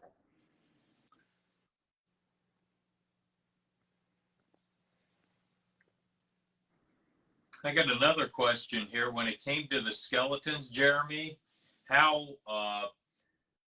says, what's that Trojan skeleton up front? So the Trojan skeleton, that is, hold on a moment. That actually is a custom head by Wolf King Customs that I painted. Speaking of Clash of the Titans, the actual rubber torso armor that he's got there is from a NECA Clash of the Titans Perseus figure, and the shield is from a Lord of the Rings Easterling figure. So this is one of my examples. One of the things I've always loved is to be able to combine totally unrelated parts, but into a character design that looks like it goes together. So let me ask, is this what you were asking about? Yes. Because that looks familiar, but different. So this, as you can see, is like a clear. Yes. So this is a cast of Belphegor. This is what the interns were given last year for Intern for a Day. This is what you guys were given as your gift and you were able to paint. when I got to the studio, remember I started full-time this month. So the first week that I started, that Wednesday, I drove down to the studio and was going to spend a few days at the studio before heading to ZoloCon. And when I got there, Bill Mancuso of Four Horsemen Studios handed this to me and said, "Welcome to Four Horsemen Studios. Kidding? You know, I only cast these in the clear resin for employees." So he gave that to me as That is a welcome to the company. That is awesome. that is Yeah. awesome. So there we go. I've got Gorgo and of course Aerith there. I seen what is it? Isara? Yeah, Isadora. Yep, Or Isadora. from the Seventh Kingdom line. She seemed like she would work really well next to Gorgo. So all of my orcs. Ooh, I like the orcs. JD Gibson has a question for you, Jeremy. He asked, Yep. is it true that anything in your collection is for sale at the right price? I've heard people say that, but I mean, I don't want to say that there are things I would never sell, but there are things that I wouldn't sell for a reasonable amount of money. So I love the Fury Clan. These are all my Fury Clan characters. Woo. Those are awesome. Did I? Oh boy. I think Walter's a little jealous about your Belphegor bust. He says, "I'm telling Bill, where's mine?" Oh, that's funny. So back here, let me sneak back here. These are my test shots. So you can see there's an Aethon, there's a Aerith there, Sir Girard, Fury Clan Arc. I don't have many, but just a handful of them. Yeah, they're really are. These are a couple customs inspired by old Dungeons and Dragons figures. Yep. And then down here, these are some of those. I don't know if you've ever seen these like samurai inspired Star Wars figures by Bandai. Oh wow. Wow, that's pretty cool. Joseph has a question for you, Jeremy. Did you order the Red Krampus to add to your Fury Clan? You know what? I actually hadn't thought about putting him with Fury Clan, but that's not a bad idea at all. And yes, I did order him, so. Yeah, no doubt. So here you go, guys. Here's your pink elephant. yep. So there's Ramathor and some of his. Yeah, the pink one is awesome.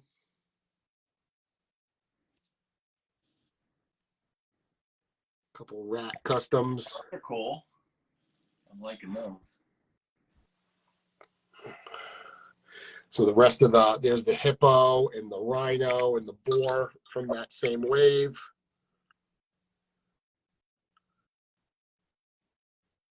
Yeah, those are pretty cool too. And then we talked about the minotaurs. So here's my minotaur shelf. Oh my god. So this has got some custom minotaurs there. But if we go in back, you can see the fiery crater, the icy tundra, the I can't remember if he's the. I think this one back here is the black labyrinth. I know the brown one is the woodland, and I forget which one the gray one is. There's one that I'm forgetting now, and then of course in the middle that's Zethius himself. Oh yeah, he's the best. Now, right before the New Year, somebody had that whole collection up at eBay auction. I was there. That's why I was able to get Zethius. But boy, Minotaurs go for high dollar. Yeah. So here's the birds. I at one point had every one of the birds, but I've since thinned them down a little bit. Okay. So now I have just the phoenix. That's a custom dove. The phoenix, the quetzalcoatl, the blue jay. I love Scarletros, the pirate one. Yes, he's in another case. I love him too. Now go back to that dove. Boy, that dove looked kind of cool. Look at that guy. So I made the dove. I've told this story, but I actually have one of the half sleeve tattoos I have that goes up onto my chest is 3 birds, and it's a raven, a phoenix, and a dove. And I already had the Raven and the Phoenix, so I needed a Dove in my collection to complete the tattooed birds I have. Yeah, I'm liking him. Yeah. Walter asks, where's the custom of him? Where's your custom of him? I don't actually have a custom of Walter. Gotcha. I think I'm saving that for something special. Okay. Nice. Odin, my custom of Odin. There you go. And then this is the last of my mythic cases, and these are all my critters. So anyone that knows my custom work knows I love my critters. I talked about my kitsune. These are literally everything that is in this case are, you know, my custom characters, my custom critters. The rabbits. Now, are some of these still available? The fox heads, or are those sold out on the Legion shop? Some of the stuff's available. A lot of the critters I do through Wolf King Customs, and Wolf King is, you know, they do sales every other month or so. So a lot of these come and go, you know, like these turtles have been sold on and off a number of times. So we want to make sure that if people want them, they have access to them. So they come back repeatedly. Now, you were so gracious and gave me and Mike a bag at Yep. the con. That Yeah, and Mike's been doing a little bit of painting, I see. Yeah. Yes. Now, in my bag, I noticed there was already a painted rabbit. I think. Yeah, I think there might have been some in there that had slight paint defects, so I just threw them in there because they're freebies, right? Yeah. Well, I thought they were great. Like I said, I haven't actually put it on anything yet, but we'll just actually have a painted figure or a head in there. It was kind of cool. Well, talking So Mezco is a newer thing that I started collecting. Oh, Corn Boy really got me into these. So these are a bunch of random. The blue pug isn't Mezco, but everything else over here. I really like original IPs. So while Mezco puts out lots of licensed stuff, I really like the original IPs. They're Rumble Society. This guy right here, this is Lone Roach, and he was the one I said, I only need one Gomez. I'm just going to get Lone Roach and Grub. And as soon as I had it, I was like, yep, I need them all. And as you can see, I've then proceeded to do that. yeah. I think our friend Ish is into the Mezcos too. I hope he's watching, or maybe he'll watch later. He'll see this and probably shit a brick. JD asks, is your son's collection bigger than yours? No, it is not. But my son's collection, there's a lot of newer Mythic fans that would probably love to have his collection. I mean, he started with me at the same time. So, you know, he's got, you know, an Urzak, and he doesn't have an Otho, but he's got an Urzak, and he's got, you know, an original Gorgo. He's got an Etheron. He's got a bunch of the birds. Lauren, Brad's wife, says we need 3D printed part of cat characters. She wants cats. Cat critters. He loves cats. We did. So Emil did a like cat type head. That's funny. I actually had a friend of mine ask me to do a version of his cat using that head, which was pretty funny. I'll show you one more thing. So that's the main room. You know, if I to sort of get a sense, when you come in the room, that was where we started, and this is. Somebody said goals. Yeah, that's incredible. Collecting goals.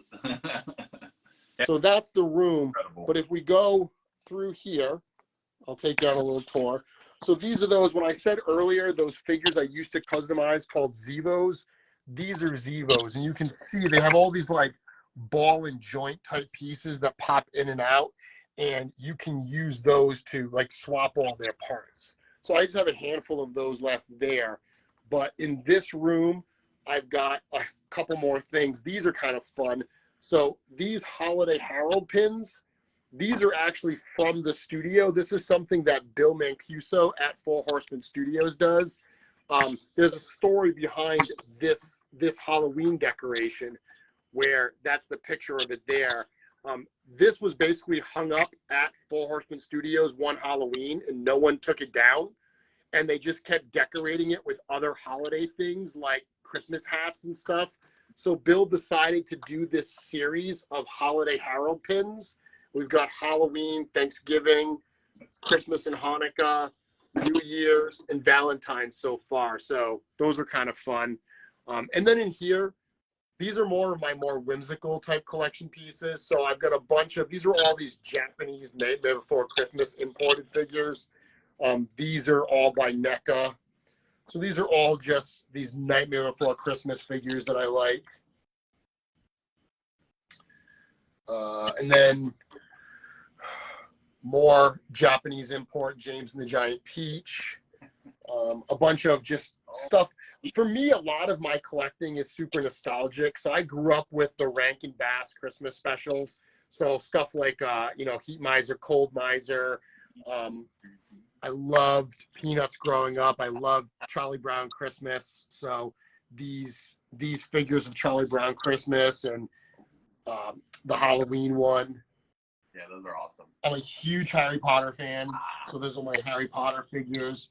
And then the last thing I have here, these are all my Muppets. So these are all by a company called Palisades. Just a massive array of Muppets characters.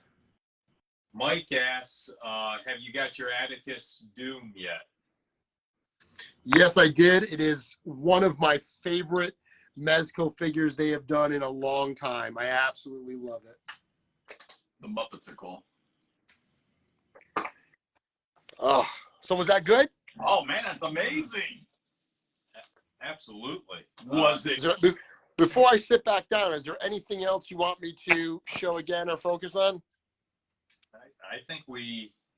I'm I trying think to we read the got it. comments. Yeah, everybody is. I think we got it. Would you be kind enough to go through a Sir Girard review with us? I would love to. All right. Yes. To get the Sir Girard up there. Sir Girard. Faction is Sons of the Red Star. You know this already, damn you. His race. Changeling. Roll. Commander of the Dark Templars. Now this toy was released in the Legion's Con 2021 edition, plus a second standard release available at a later date. Let's see his additional heads. The Legion's Con edition was supposed to come with the extra skeleton head and not the standard head. But then the factory made the mistake, and Chris, whose face was amazing on TV when he said, "Oh my God, I wasn't supposed to do that." But thanks to the factory, both versions, show and regular version heads, with the back, wings, and the skeleton. Now the biography. Look at it. Look at that magnificent. Enjoying a position of power in the Sons of the Red Star, Sir Girard has the distinct privilege of being the commander of the Dark Templars. As a changeling whose appearance shifts with the current situation, he is seemingly part of Veterus' secret plot to overthrow Scapular, the Crypt Breaker, and can sometimes be seen wearing a visage that is strikingly similar to Scapular's own. Where does this warrior's loyalty really lie, and who will his Dark Templars fight for in the end? Only Sir Girard knows this answer. Ladies and gentlemen, Sir Girard! We give you Yay. Girard. Now, in the words of Arnold, I think Arnold would say this figure is absolutely delicious, right? He is amazing. He is like the California strawberries in the field. He's delicious. Love him. It is. Jeremy, Jeremy, we love the extra heads. We are so gracious that we got these heads. what do you think of this figure, bud? Well, I mean, I'm obviously a little biased, but He is the favorite of number one. It's a number. you know, it's funny because when I put him together, my first thought was, do I take one of my customs that I've done and have that put into the line? And, you know, I had some that would have made sense, that could have gone in. But the idea to create a character, you know, that I thought the fans would enjoy, you know, I know they love the Templars. And the idea of, you know, changing the color scheme from the white and red to the black and red, which is traditionally what a Templar commander would wear. I thought that was a cool thing. I loved the shoulder armor and the new waist armor introduced with the Red Shield soldier. So wanting to find an additional use for that. You know, the weapons, I love that scimitar sword, wanting to give him something that was a little more exotic than just the regular swords. Those were all kind of part of my thought process going into it. And then, like I said, being able to use that Gorgo style head along with the scapular head, that was a cool decision. So yeah, I'm pretty biased, but I think it's a great combination of parts. And the feedback I've gotten from other people that get it and just say that it's become one of their favorites in the line, that's super rewarding. Nice. And I think you look really awesome with the Ether Blade sword. I'm just saying, you look really great. It's like you were born to, like, you bestow it and wield it, and that looks great. What about you, Brad? What? What do you think of What do I Mr. think? Sir Girard? I mean, obviously, I skipped out on going to anyone's table first at Legion's Con, which obviously there was plenty. I mean, we could have easily went right over to the tables and went right, but we were like, must get the figure first. We were. Yeah, you don't want to miss out. You don't want to miss out on that. No, and that's the thing. We didn't want to go do that stuff and then come back and go, oh, we didn't get one. But I knew they were going to have a plenty for people. But that's important because let's be honest. Mythic Legions and Four Horsemen Studios have long been a line that doesn't do exclusives. So when this got announced, there was some blowback. There were some people that were like, what the hell? They said they're not going to do exclusives. This sucks. And we kept telling people, like, look, you know, we want to be able to do something special. We're trying to grow this. You know, people that come out to Legions Con, you guys have said it.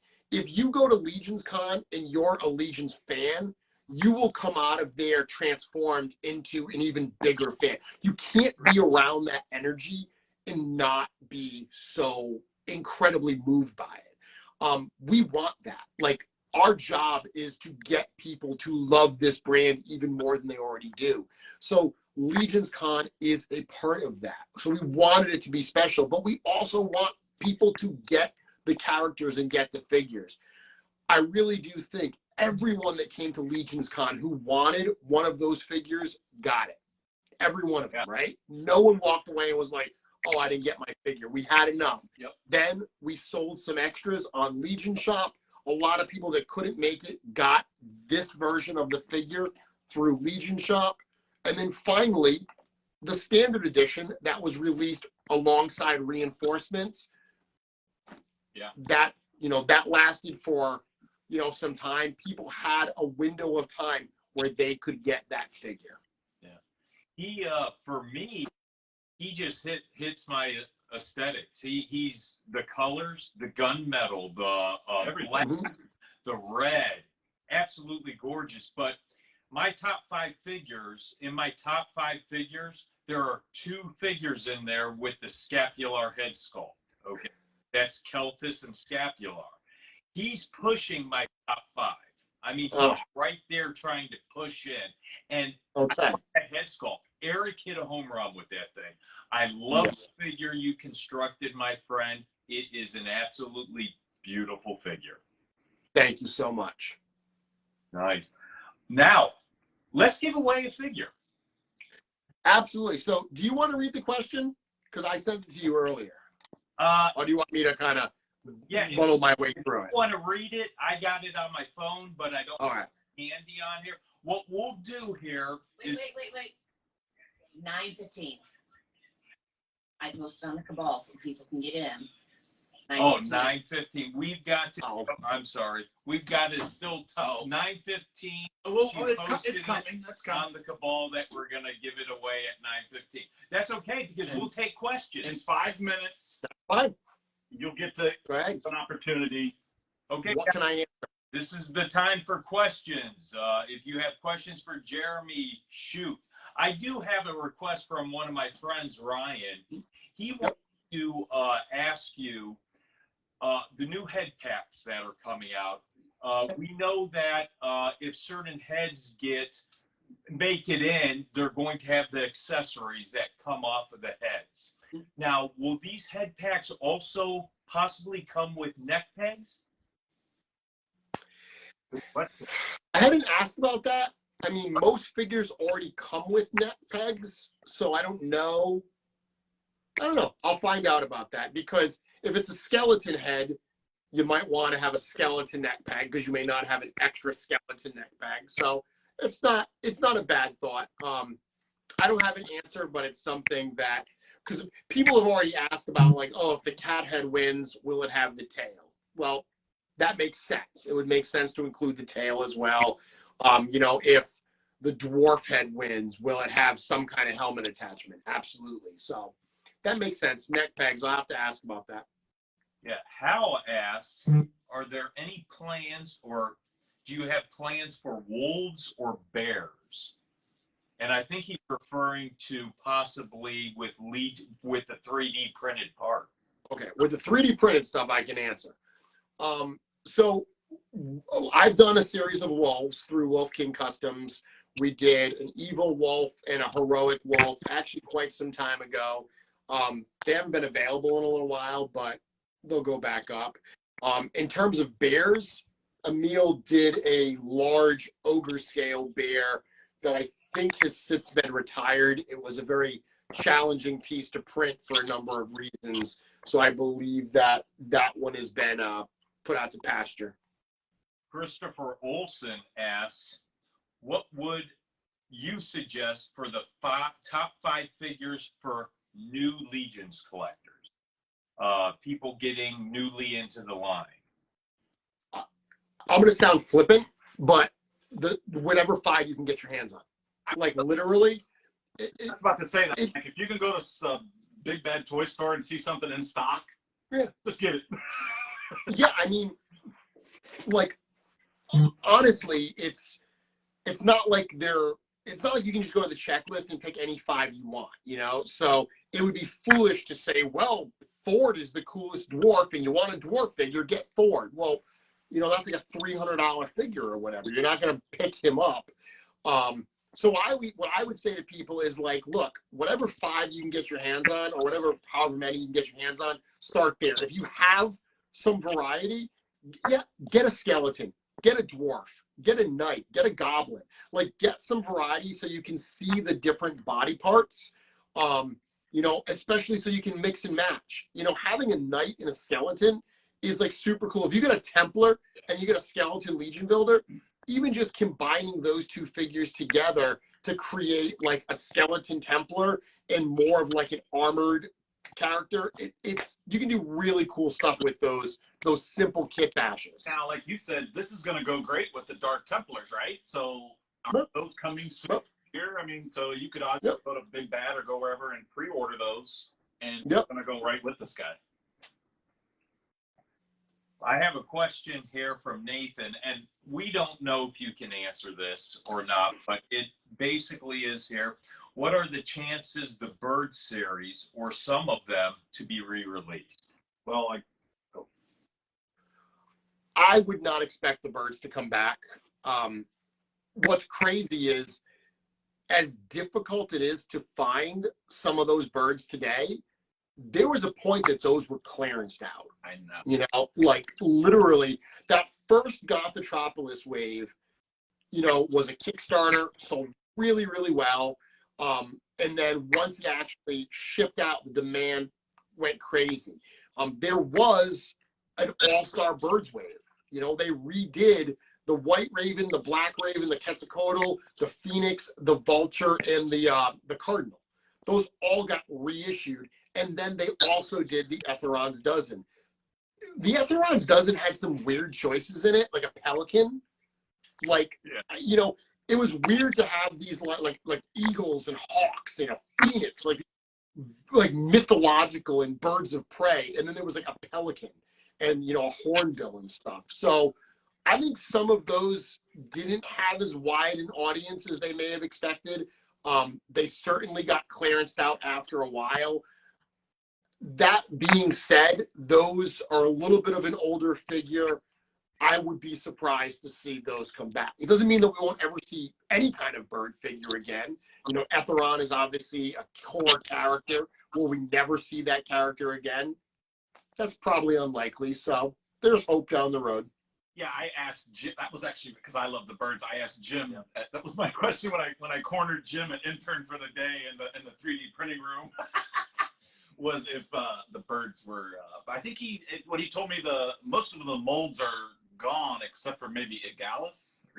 I think yeah, some of the molds might not be. I mean, again, it's an older figure, you know, because literally even before that Kickstarter, those figures were like ready to go, and it was a cost issue of why they didn't do it earlier than they actually did. So it's also tough. I mean, so many new fans come into the line and they look backwards, which I totally get, because they want to get all of these awesome figures they see in the checklist. But at the same time, you know, the studio wants to move forward. There's storyline and there's ideas and there's characters that they need to come out with. And there's only so many windows of time that things can be released. So trying to balance that, you know, previous releases like All Stars with what needs to get put out to keep the line healthy and growing, that's always a balance that is tough to strike. And we got a last question here from Bill. Billy. We'll throw one more in. If you had unlimited time, Jeremy, what new section or feature would you love to add to Source Horseman? One thing I've wanted to do for a while is to do just like we did the Armory, where we show all the weapons and list who they come with. I wanted to do that for all of the body parts. So I literally wanted to break down all the body parts and show, like, you know, the cloth torso and say, okay, this came with Sir Gideon Heavensbrand, the Templar Legion Builder, and Otho, and every single character. So you could really see a part-by-part breakdown of all of the pieces. I started it. It is literally a monumental undertaking to do that. So it's on my list of things I'd love to be able to get to, just, again, time permitting. Gotcha. Well, guess what time it is? Okay. It is time. All right, so Girard giveaway. Now, Jeremy, this figure is provided to us graciously by Legion's Con and Legion Shop, correct? Yep. So this is a piece that, you know, we kept a few back for promotional purposes, just like this. So this is a piece that is being donated by Legion's Con / Legion Shop, just as a thank you for having me on tonight and for all the support. We're going to ask a question. I believe the rules here is Lauren is going to be looking on her phone, and there's always a lot of confusion with, you know, who answered first, because I saw it in my comments first. The reality is the comments display differently for different people. So Lauren is the judge and jury. It ends with her. Whatever one she sees first on her phone is going to be the winner. I am correct in that, right? She'll tell us. Okay. Yeah. She's listening in the other room. Okay. Woman, listen. All right. Jeremy, want to do the honor with the question?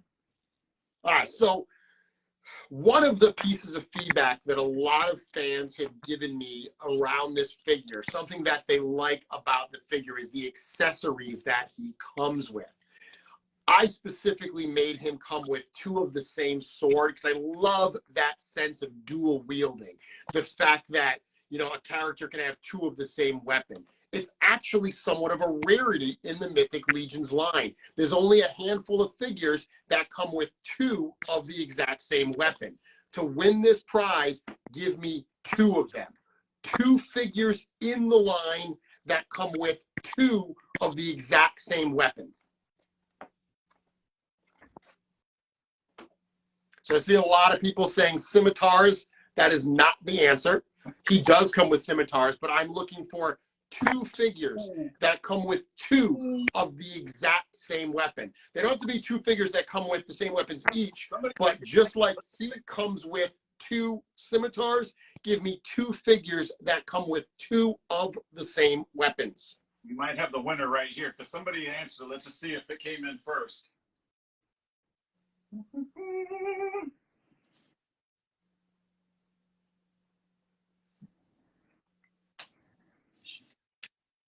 Oh. I don't know if she's going to say who the winner is in the. I just saw someone answer. I know. I see it. I see it. I saw someone answer. I see a lot of people saying Grisha, and Grisha does not come with 2 of the same weapon. Grisha has 2 scimitars, but they are 2. Well, one of them's like a scimitar. One of them's the orc scimitar, and one of them's the actual scimitar. They're not the same weapon. Is it Paul? I don't know. That's the answer right there, right? Yep. That's the answer. That's it. Paul Stewart, you are our winner. And what did he say? He said Tibius. And Grisha. And, well, he said. If he said Tibius and Grisha, that's not right. Oh, Yeah, yes. it's not. Tibius is 1. Tibius does come with actually 2 of the same sword and 2 of the same dagger. But Grisha does not come with 2 of the same weapon. So here we go. We're going down. It's still alive. Who?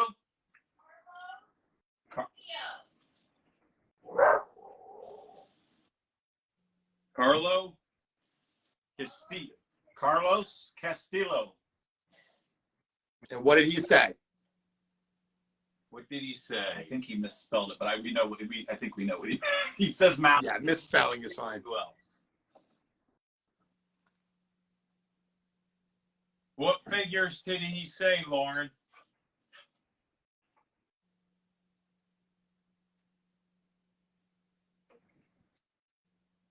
Hey, Lauren. Now you want them to guess both of them, correct? Yeah, there's actually multiple ones. There's, I believe, 4 different ones in the line, but there are, just give me 2. Malleus and Tibius is the winning answer by Carlos. Malleus and Tibius are 2 correct answers. Malleus and Tibius by Carlos. Now, Jeremy, they can get a hold of you then to get this prize out? Yeah, you just text me the name of the person so I know who they are and they can reach out to me and I will get the prize out to them. Okay, nice. But to answer the rest of the trivia, so Malleus comes with 2 axes. Tibius, I say, comes with the 2 swords and the 2 daggers. Does anyone know who the other, there's actually 3. There's 3 other figures in the line that come with identical weapons. Now somebody did what I did because I thought Belphegor would have been one of them, but Belphegor is not one of them. He is not. And technically, that weapon that characters come with, that double-bladed, that's not the same thing because they're 2 different pieces. Exactly. I mean, you could say that it's one weapon that splits in 2, but not like what I'm talking about. So the other ones would be Equidron and Shadow Equidron. Both come with the double clubs. And Lucretia comes with 2 daggers. 2 of the same dagger. Lucretia. Yeah, she comes with both daggers. I was surprised at that one, Jeremy. When you gave me the question earlier and you put down Lucretia, I'm like, man, I don't remember that because I displayed mine. She's holding the sword down, like resting her arm on it, and then she has a dagger out. So I must have not displayed her with the other dagger, and I forgot it was there. And, you know, there was part of me that wondered if she actually does have the 2 daggers because some of those in the original Advent of Decay product shots, she has 2 of the same dagger, but some of those original product shots, they have the wrong weapons in them. So there's a chance that she doesn't come with that, but I would have accepted it. And the reality is that was a hard one anyway. Tibius and Malleus were definitely the 2 of the easier ones to catch for that question. But thank you for everyone playing. Congratulations, Carlos. Like I said, reach out to me, reach out to Lauren, whatever, and I will make sure you get Sir Girard. Nice. Now can we ask right here, and now if Carlos is still with us, do you want this figure, Carlos? Does he have it? Or not? I'm curious if this is going to be his first one, if he's got this. I think it might be his first one. That would be awesome. So Bill's saying Lucretia came with 2 different daggers. So then it is a mistake of the original product shots. I thought it might be, but that's why I said I would accept it, because those. So Carlos says he does want it signed. And I'm curious, Carlos, is this your first Sir Girard, or do you have one? And you get it no matter what. He has the standard one, so that's awesome. So you get to keep this. Carlos, reach out to me. I will be happy to sign it. But I'm going to be in the studio in a couple weeks. If you'd like, I can get everyone else at the studio to sign it as well. So if you'd like me to do that, I'm happy to do that for you. If you just want Sir Girard to sign it, then I can do that and get it out to you even quicker. Your decision. But reach out to me and I will get you all set. Amazing, man. That would be awesome. Wow, what a great giveaway. Nice. Well, hey, thank you so much, man. My pleasure, guys. To come on the show tonight. We are so appreciative of you wanting to come on and doing this for all the fans, but we're so appreciative of what you do for the community as a whole. It's absolutely amazing, from Legion's Con to your show, Mythic Conversations, to your work on the website, your work with the actual studio themselves. I'm going to say right here, it's safe to say that Mythic Legions wouldn't be what it's today without you intervening in it. And it was awesome before you intervened, and it is even awesomer, if that's a term. I don't think that's a term, but it's even more awesome since you got in.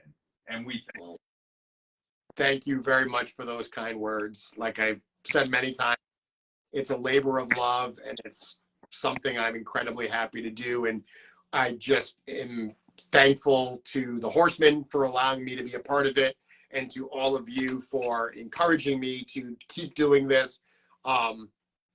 You've helped me get to this point. You've helped open the doors that I've been able to walk through. So thank you for all that support as well.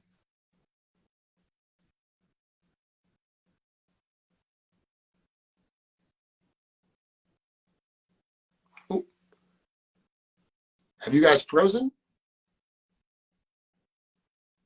LeBron on the show, and it is going to be March 29th, 7 p.m. Eastern Standard Time. And he's excited to come on. We are excited to have him. I believe he's out on the West Coast, so he's going to be our first West Coast guest, cool. I believe. So you do not want to miss that show at all.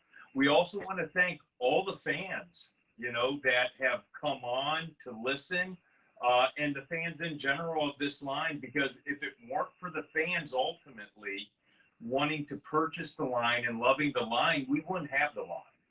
So, hey guys, you froze for a minute there. So when you were announcing who the next guest is, I think that the fans didn't actually hear that part. You were frozen, so you might want to repeat that. Yeah, on the 29th of March, which is in 2 weeks at 7 p.m. Eastern Standard Time, Eric LeBron is going to be our guest.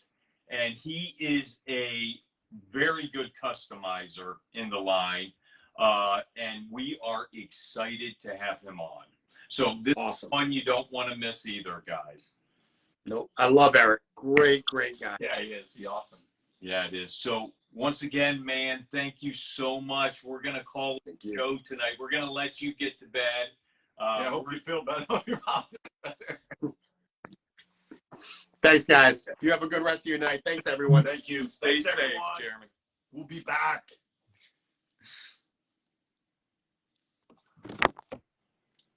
See you later, people.